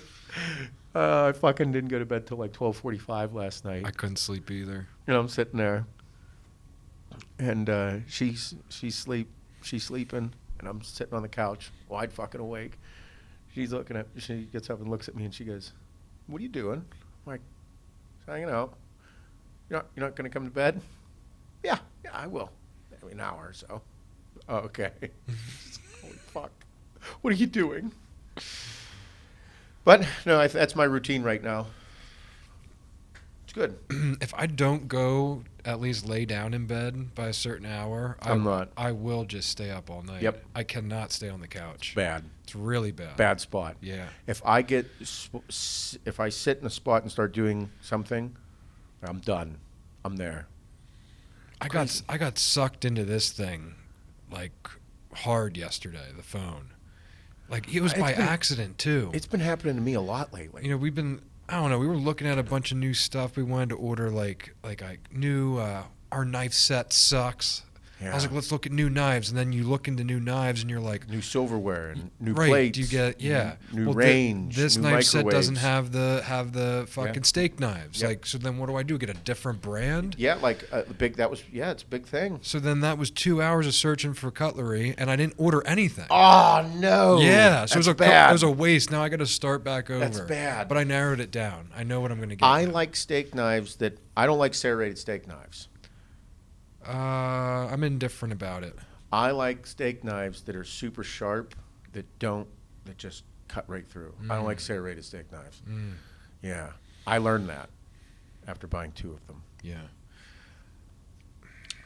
I like heavy stuff. Yeah, that's tough though with the knives. I got some German set. They were expensive, but I love them. I'm looking at a Japanese set right now. Ooh. Yeah. I heard they make good knives. It's like swords. It's Bobby Flay's like favorite chef's knife.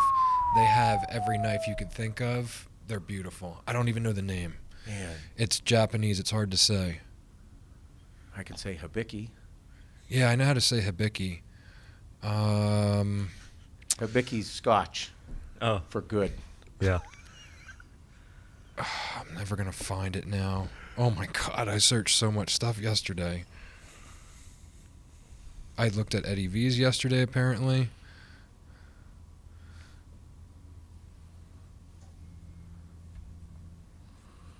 Oh, Shun. Shun Knives. How do you spell it? SHUN. So when I first I found him on a blog. That's what Bobby Flay uses, right? And then I searched Shun Knives, and the first site that came up was that William Sonoma. Oh, yeah. And I'm like, fuck, these are going to be expensive. Because that store's so fucking expensive. And they are. They are. Yeah, but I like them. There's good history behind it. Mm-hmm. Yep. I'll still fuck them up. Yep. For sure. Yep. My dad's redoing our kitchen. Is he? And the entire floor in the whole house. Nice. Whole house is getting refloored. He has a lot of ideas. I think he might have got too baked one night and called me 7 times. Yeah. Told him he had to stop. Just designed a fucking kitchen. Can you just start? It's gonna be fucking nasty. Yeah. Downright nasty. That's awesome. Yeah. He's a fucking riot. Fucking hoot. He gets excited because, whenever he gets the opportunity to do like a super high-end kitchen. Yeah. To do certain things that you see in kitchens is very expensive. A kitchen sells a home. A kitchen makes a home. Kitchens are very expensive. And whenever you get the chance to do cool shit, like that's his thing. He's been doing kitchens fucking 43 years. My dad's been doing kitchens for 43 fucking years. Shit. It's a long time. It's a long time to do anything. I haven't even been alive that long. Nope, you haven't. Not yet. Couple years. You. But yeah, he's all pumped up. He's like, "What kind of range you getting?" I'm like, "I don't know yet, Dad." He's like, "Well, you better fucking pick one." I'm like, "All right." So I pick one. He's like, "You're gonna do that?" I'm like, "You told me to pick one." I'm looking at Viking ranges. Yeah, they're sick. Yeah. Yeah, I'll take that one with me wherever I go, though. Mm-hmm. I want one. I wanted one for a long time because I do like to cook, but I don't have the most time. But I feel like whenever I do breakfast and stuff, I want it to be cool. Yeah. But functional.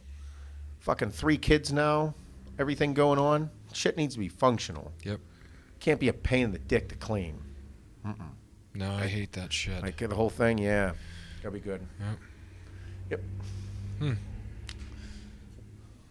So Shane, Hey, how you doing? good. Everything going well? Yeah. Feeling good? Feeling tired, but yeah. That's good. Good. That's good. Mm-hmm. When's McGregor fighting? January. 2 weeks? Yeah. The 22nd? Or is it That's 22nd of Friday. I think it's the 23rd. 23rd? Pretty sure. Dana White. You know who Schmo is? Schmo? Yep. The Schmo. Oh yeah. The reporter for Yeah. the MMA. Yeah. He fucking broke a ton of news with Dana White. Like Dana White had a 8 or 10 minute interview with him in his office in Vegas. Broke like Chandler and Dan Hooker on the same car as McGregor, January 23rd. John Jones will wait until Stipe and Ngannou fight, so he's next for the title. Oh wow. What else? Khabib might fight the winner of McGregor and Poirier. Oh no shit. Yeah, because he said that they interviewed Khabib, and the translator was wrong. They said what he said was what was translated was the Khabib struggling there. Sorry, go ahead. What the translator said was that Khabib said whoever wins Poirier McGregor should be the lightweight champion. What Khabib actually said was whoever wins should be the number 1 contender. So he's going to fight. I think he's going to fight again. One more time. I hope it's McGregor too. Connor? Yep. Connor. The guy Jake Paul wants to fight. Oh, yeah. That guy. The boxer. Jake Paul's a piece of shit, by the way. I want to say that on the podcast. Okay, I good. actually hate him. So I mean, He's coming after you next. I don't care. He can't. my thing is, He can't. like, He's too popular.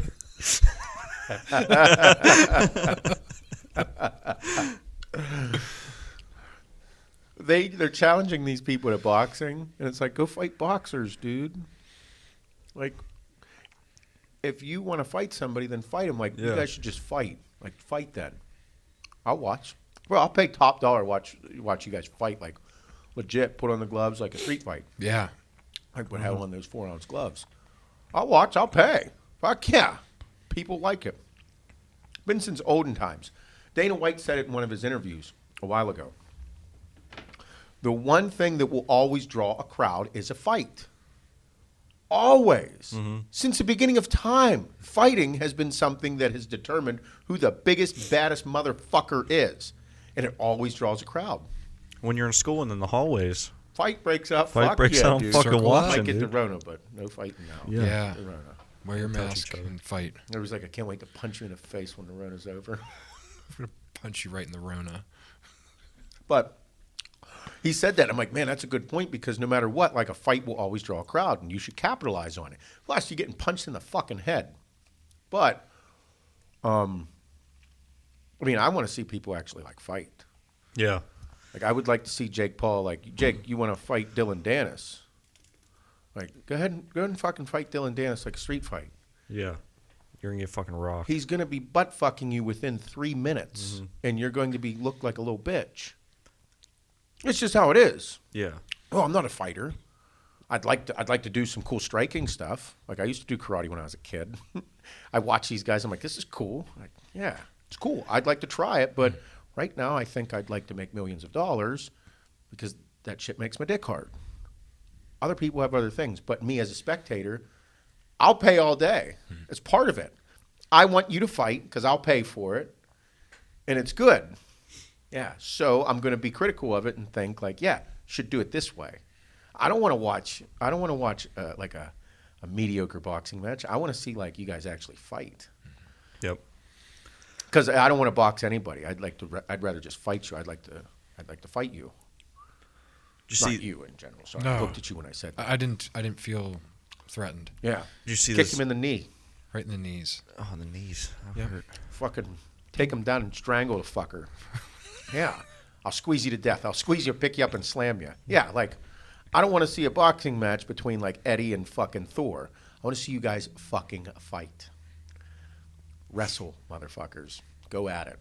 Punch each other in the fucking stomachs, the heads, kick each other, pick each other up. Yeah, fucking slam that cunt. Like, let's look. Let's watch. I'll pay. You'll pay big fucking money for that. Yes, boxing match. You'll get winded. Don't hit him in the head. No. I mean, if anybody feels like paying me $5 million to fight, I fucking will. I definitely will. I'll train for 6 months and I'll go fight for $5 million. Anything less than that, it's You not should worth call my someone time. out on the podcast and like fight them. But the money has to be there, though. I don't draw that big of a crowd. I can't make $5 million. I can make $5 million, doing what I do now, but I can't make $5 million. Fight Shane. I'd pay to watch that. I'd pay to watch that. But I'm not. No. No. The people that, I find it fascinating. I think it's great. Mm-hmm. I think that people that enjoy fighting, like, it's fucking awesome. It's fascinating. Like Dan White said, he's like, people will pay for it. I'm like, fuck yeah, I'm gonna watch. Yep. And I will pay top dollar. This past weekend was Ryan Garcia versus Luke Campbell. Did you watch that fight? I watched the end, yeah. Ryan Garcia got knocked down for the first time in his Yep. career. Oh, really? He Yep. got fucking rocked. Yep. And I couldn't believe he got back up. Yep. No shit. Yeah. He got back up pretty quickly. But if you saw this punch, you're like, Jesus Christ. Really? He got knocked down in the second round. He knocked Luke Campbell. TKO. He TKO'd him in the seventh. He hit him Yeah. with a body shot. Yeah. Couldn't get back up. Bro, like, it didn't even look that hard. Like, when you replay it, he got hit, like, right here. And he was, like, good for a second and then down to one knee. He was just like... I'm a big, actually a big Ryan Garcia fan. He's only 22. He's in that mainstream, like, he's a YouTuber. Yeah, that young kid. Yeah. Fast So he, hands. And people fucking hate that dude.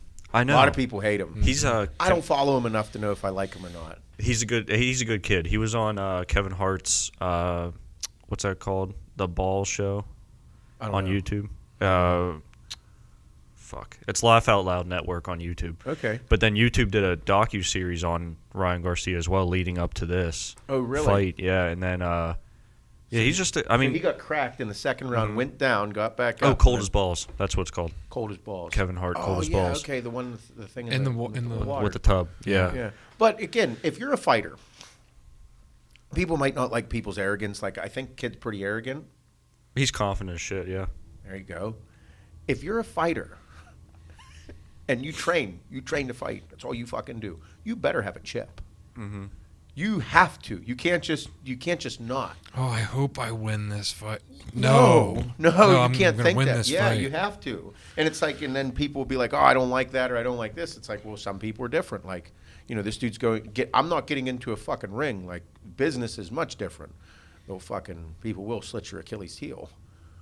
But within that, it's, fighting. Like, that's what they do. I want to see somebody have some confidence in themselves. Better have a lot. Like, there could be fighters out there that are super polite, nice, well-spoken, and then they're like, I'm going to fuck you up. And you're like, oh, okay. Because you are fighting. You are punching the other person in the face. Yeah. I've been punched in the face many times. A couple of times really fucking pissed me off. So it's like going to happen. Like, you do this on a regular basis for money. Oh boy. Yeah. You're a scary one. You got to have a certain attitude. There's levels too. There's levels to everything. You can't just walk in there like, oh, I'm just gonna be the nicest guy. Like, dude, even though Luke Campbell, he was fucking good. He fought Lomachenko, lasted the whole fight with him, lasted all 12 rounds. He was a gold medal boxing Olympian, and they fought for the interim title. So it was the first time Garcia's been in a title fight professionally. Oh wow. So I mean, I'm happy for him. Yeah, I don't. that's great. I like another cocksucker, fucking Teofimo Lopez, that guy that beat Lomachenko. Oh, it's great. That You fucking don't guy's. like him? I know, I love him. Oh, I love okay. him, but he's a cocksucker. Nice. Confident. Yeah, I mean, arrogant. I saw that because I saw him beat Lomachenko. Yeah, you can't like levels. You can't be the nicest guy going into that fight. One, you got to promote the fight, Hence why everybody thinks Conor Yeah, McGregor's an attention asshole. puts asses in the seats. Give Masvidal, people Colby attention. Covington, they Yeah. all solved the puzzle going into how to promote a fight. Yeah, but you gotta fucking back it up too. You got to back Like, it up. because no matter who wins the Poirier McGregor fight, like they're They're terrific fighters. Exactly. I'm not. What am I gonna do? Say they suck and talk Nope. shit? I get my ass kicked. They'd fuck me up. That's something that, and we talked about before, that's something John Jones never really mastered. Like, yeah, he's a fucking great fighter. He's undefeated in my opinion, but he doesn't sell tickets. No. He's not an asshole like that. He's very confident, but people don't hate him like... if anything, they say, like, oh, yeah, he doesn't deserve to be where he's at because he doesn't... In everyone's opinion, he hasn't fought today's stars. He's fought the 2000 stars. Like, he fought Rua. Doesn't he have like 13, 15 defenses? Exactly, and he's still underrated, which is absurd, but... I ain't fighting John Jones. No, he's my favorite fighter. Can you imagine getting elbowed by that fucking dude? No. Lanky. Yeah, like he got leverage, That's what I mean. When you're like inertia, when you're like, yeah, you get all the science behind you, and momentum, Yeah. acceleration, He has all all- your face. he has all those basic physics down. All of them, like perfect. Yep. Like, I'm going to smack you. I'm at this exact... Like, okay, with everything that we do, and we were talking about the bars and the packaging and everything, and this is what goes through us and in meetings and this and that. And then with lifting weights, like, it just works for me in my head. As a fighter, John Jones, all fighters, they have to be so skillful that they know that if they're this far away from you, they know where their foot is going to be on your face. When I'm at this distance, all I have to do is this and this, and I'm going to kick you right in the face. It's like, that's what you're thinking about right now, huh? Like, we're friends. We're talking about, like, dinner. Like, that's how I would equate it. Like, they know exactly how far they are away from somebody, their distance, learning their range about everything. It's wild. Yeah. Very fascinating. Yeah. So people that do fight, like, I like... it's wild. That's like one of my favorite parts about like the UFC. They have great commentating and they educate their viewers pretty well. Like if you ever watch like a title fight, they'll be like, "Oh yeah, the first round's all about Feeling each other out. Yeah, feeling each other out, the range, gauging how each other's going to react. I That's think- why so many feints and. I think they've yeah. done pretty well with growing the sport. Yep. And they are. It's still in the infancy stages of how it's going to be run because people aren't paid properly. Yep. People don't understand the business aspect of it. The athletes are signing deals that are so fucking one-sided that they don't even know. Yep. Their first ones out of the gate, like they just losing their ass. This past year they just got their ESPN contract, so there's more money there. Yeah. They signed with Venom in April, so Yeah. they're gonna be with Venom. So all these things building up to athletes getting paid more. Yeah, and it's going to take time, and Yep. you're going to get your fucking head kicked in for way less than you should sometimes. But whenever you do get paid, I ain't ever faulting somebody for getting paid. Nope. Fuck no. I like fighting.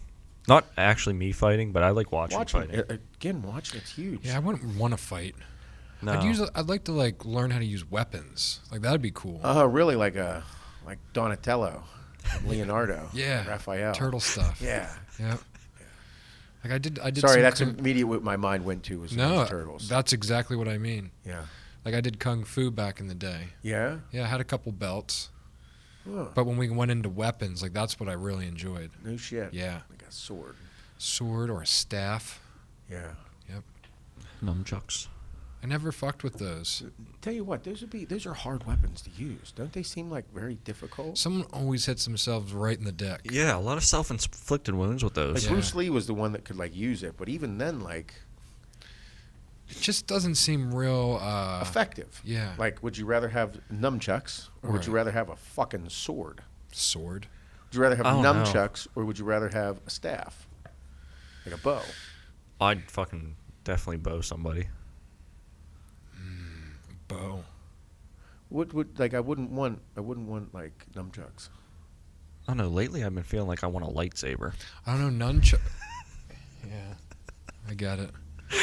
He's in it. Yeah. Nunchucks though, like you can like deflect objects too. See, you gotta be super. You gotta have some years of fucking training under your belt to do that stuff. Yeah. I feel like with a bow, with a staff, you just crack somebody right in the fucking head with it because it's like a baseball bat, Mm-hmm. longer. Yeah. Can Pointier. better reach. Yeah. Speaking of weapons, I watched Robin Hood last night with Kevin Costner. Costner classic. Bro, he is an animal in that movie. Yeah. He's awesome. Sick. Yeah. Really, really good. Yep. Solid movie. For its time, one of the best of its time. I watched a brand new Kevin Costner movie this What'd you weekend. Let Him Go. Oh, how was it? It's awesome. Was it good? Yes. Are you just saying it because it's Kevin? Or? No, it was another Costner classic. Man. Yeah.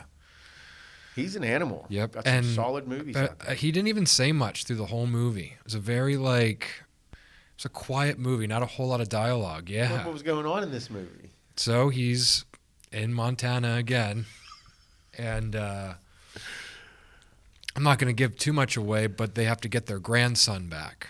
Oh.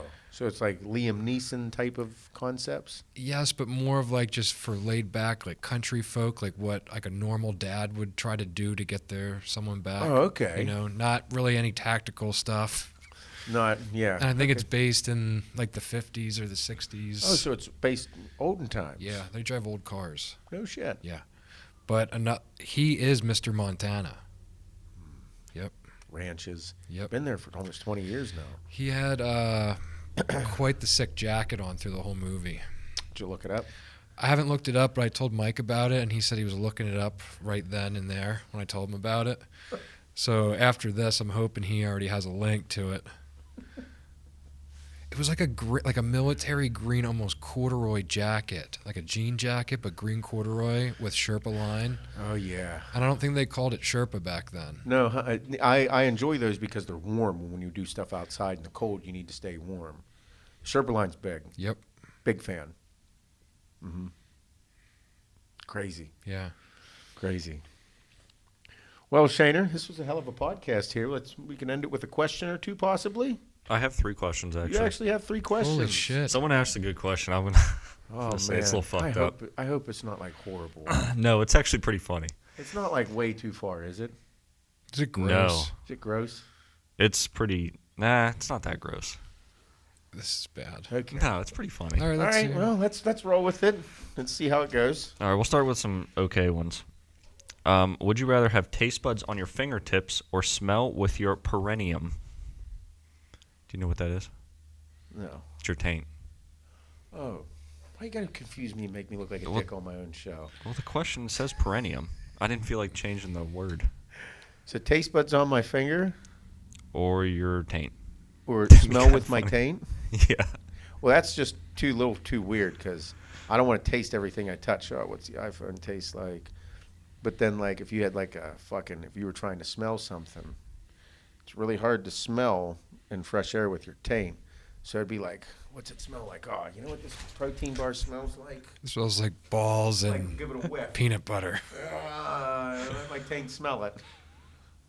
Like a piece of pizza under there, some meatballs. Let my taint smell it. Imagine you're out. Hey, smell this. Smell this. And you. Oh yeah. Oh, nice. Yeah. Yeah. Everybody's putting their taints together around something. Fucking. Here, taste this. Mmm. Such a bad question. Horrible. So stupid. Those are the best kind of I questions. mean, if I have to choose. So yeah, I'll taste buds on my fingers because the smelling taint with my stuff taint. is. No reason not to. All right. Oh my god. All songs exist, but they are performed by Pitbull.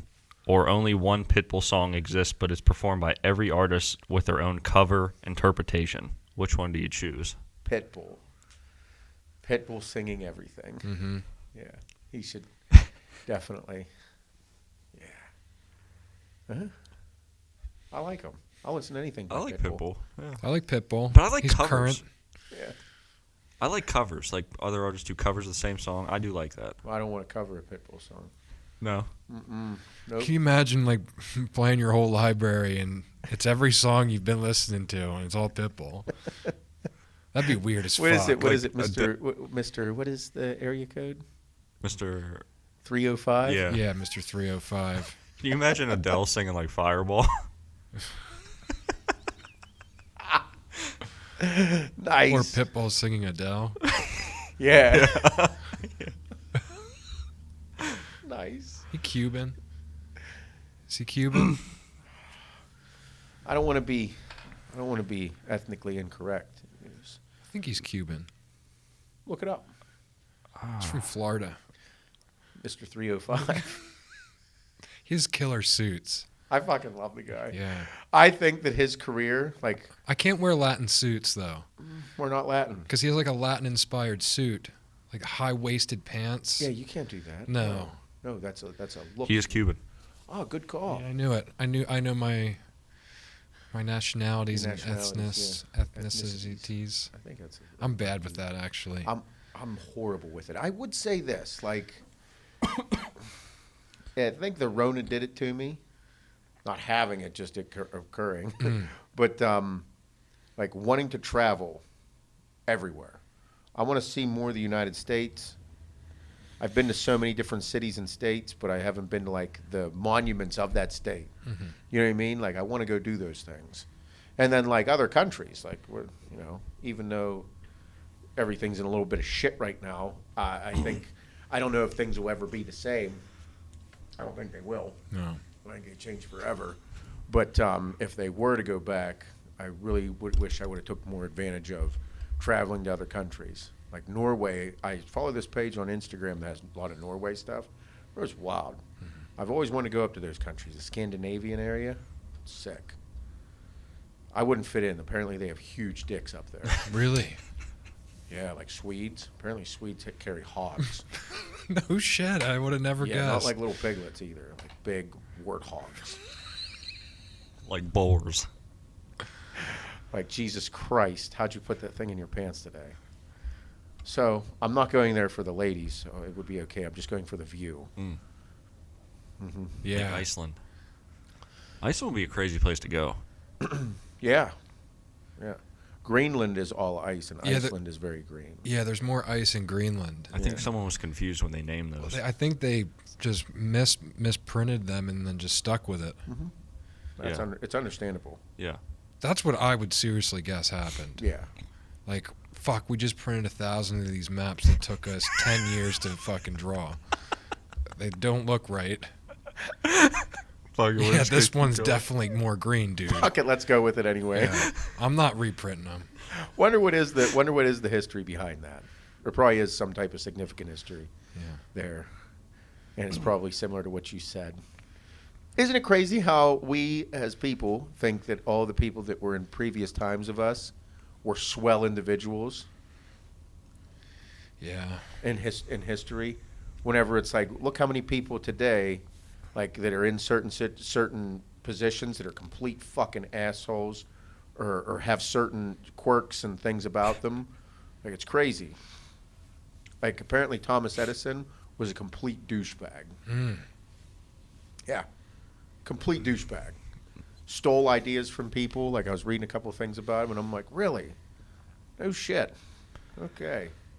Who's your favorite historian? Indiana Jones. Fuck. That was my pick. Historical figure? Ooh, it's tough.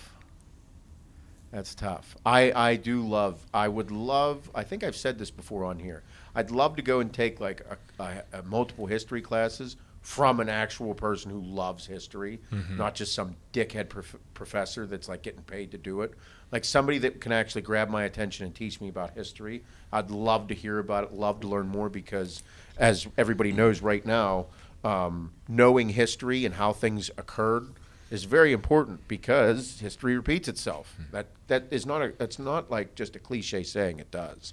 You have to pay attention to people and how they do things and how they manipulate thoughts and shit like that. If there was a time that I could go back to and look from a bird's eye perspective upon everything, listen, watch, know the ins and outs of what is actually occurring, I think World War II would be where I would go to learn as much as I could, because I think that is one of the points in history that has such a profound effect on what's going on to this day. You know, and I think that I'd like to learn a lot more about that time in history because there's so many open-ended questions. It's crazy. Generally speaking of the Nazis, how things went there, Yeah. and where a lot of them went. They didn't just disappear. No. But they did. Scary. Yep. I'm a big medieval person. Like, I like the medieval times. Oh, yeah. Even Greek culture, like Alexander the Great. Oh, yeah. I like those. If I don't know much about European history. That's a Mhm. massive part of it. Yeah. It'd be pretty cool to go learn about that, Yeah. too. Yep. What's crazy is most of the time in history, people are fighting for freedom. Freedom. To be able to do anything that you want, live freely from a good standpoint, and not have any type of tyranny over you. And right now, we kind of sit in this position where people are choosing safety over their own freedoms to be able to do what they want. It's a scary time. And anybody that disagrees at this point, you shut the fuck up, you cunt. Stay inside your fucking house and go to fuck home. There's enough different things out there right now where if you don't want to leave your house, you don't have to. And if you're somebody who works in an industry that is afraid of going to work because of something, then don't go to fucking work. Don't be a cunt. Yep. I'm done being nice about it. I don't give a fuck.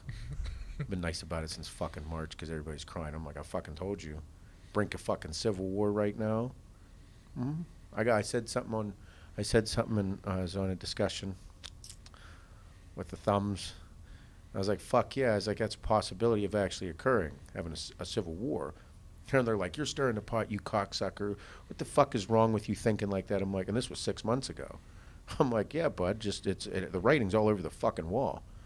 Right now as we sit, you just watched the government try to pass a bill where they gave $600 billion. $600 billion to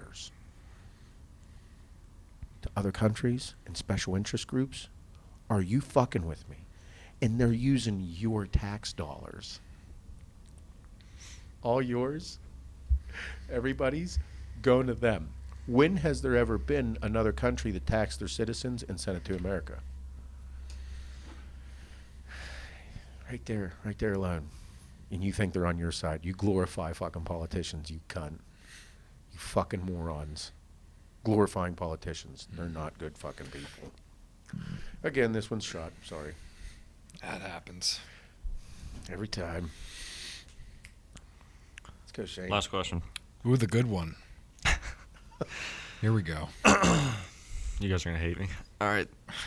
Would you rather have a fleshlight of your wife's or significant other's vagina sold as such, so your whatever her name is, fleshlight, or a fleshlight of your butthole sold as such? That's funny. That's funny. So like Seth's butthole fleshlight. Yeah. Or Kim's vagina flashlight. Yeah. Well, personally, I mean, I have no problem saying what's on. Well, I just saw it go across his face. I just saw exactly what it went across his face. And if you ask this question to Pat and Mike, It's the same.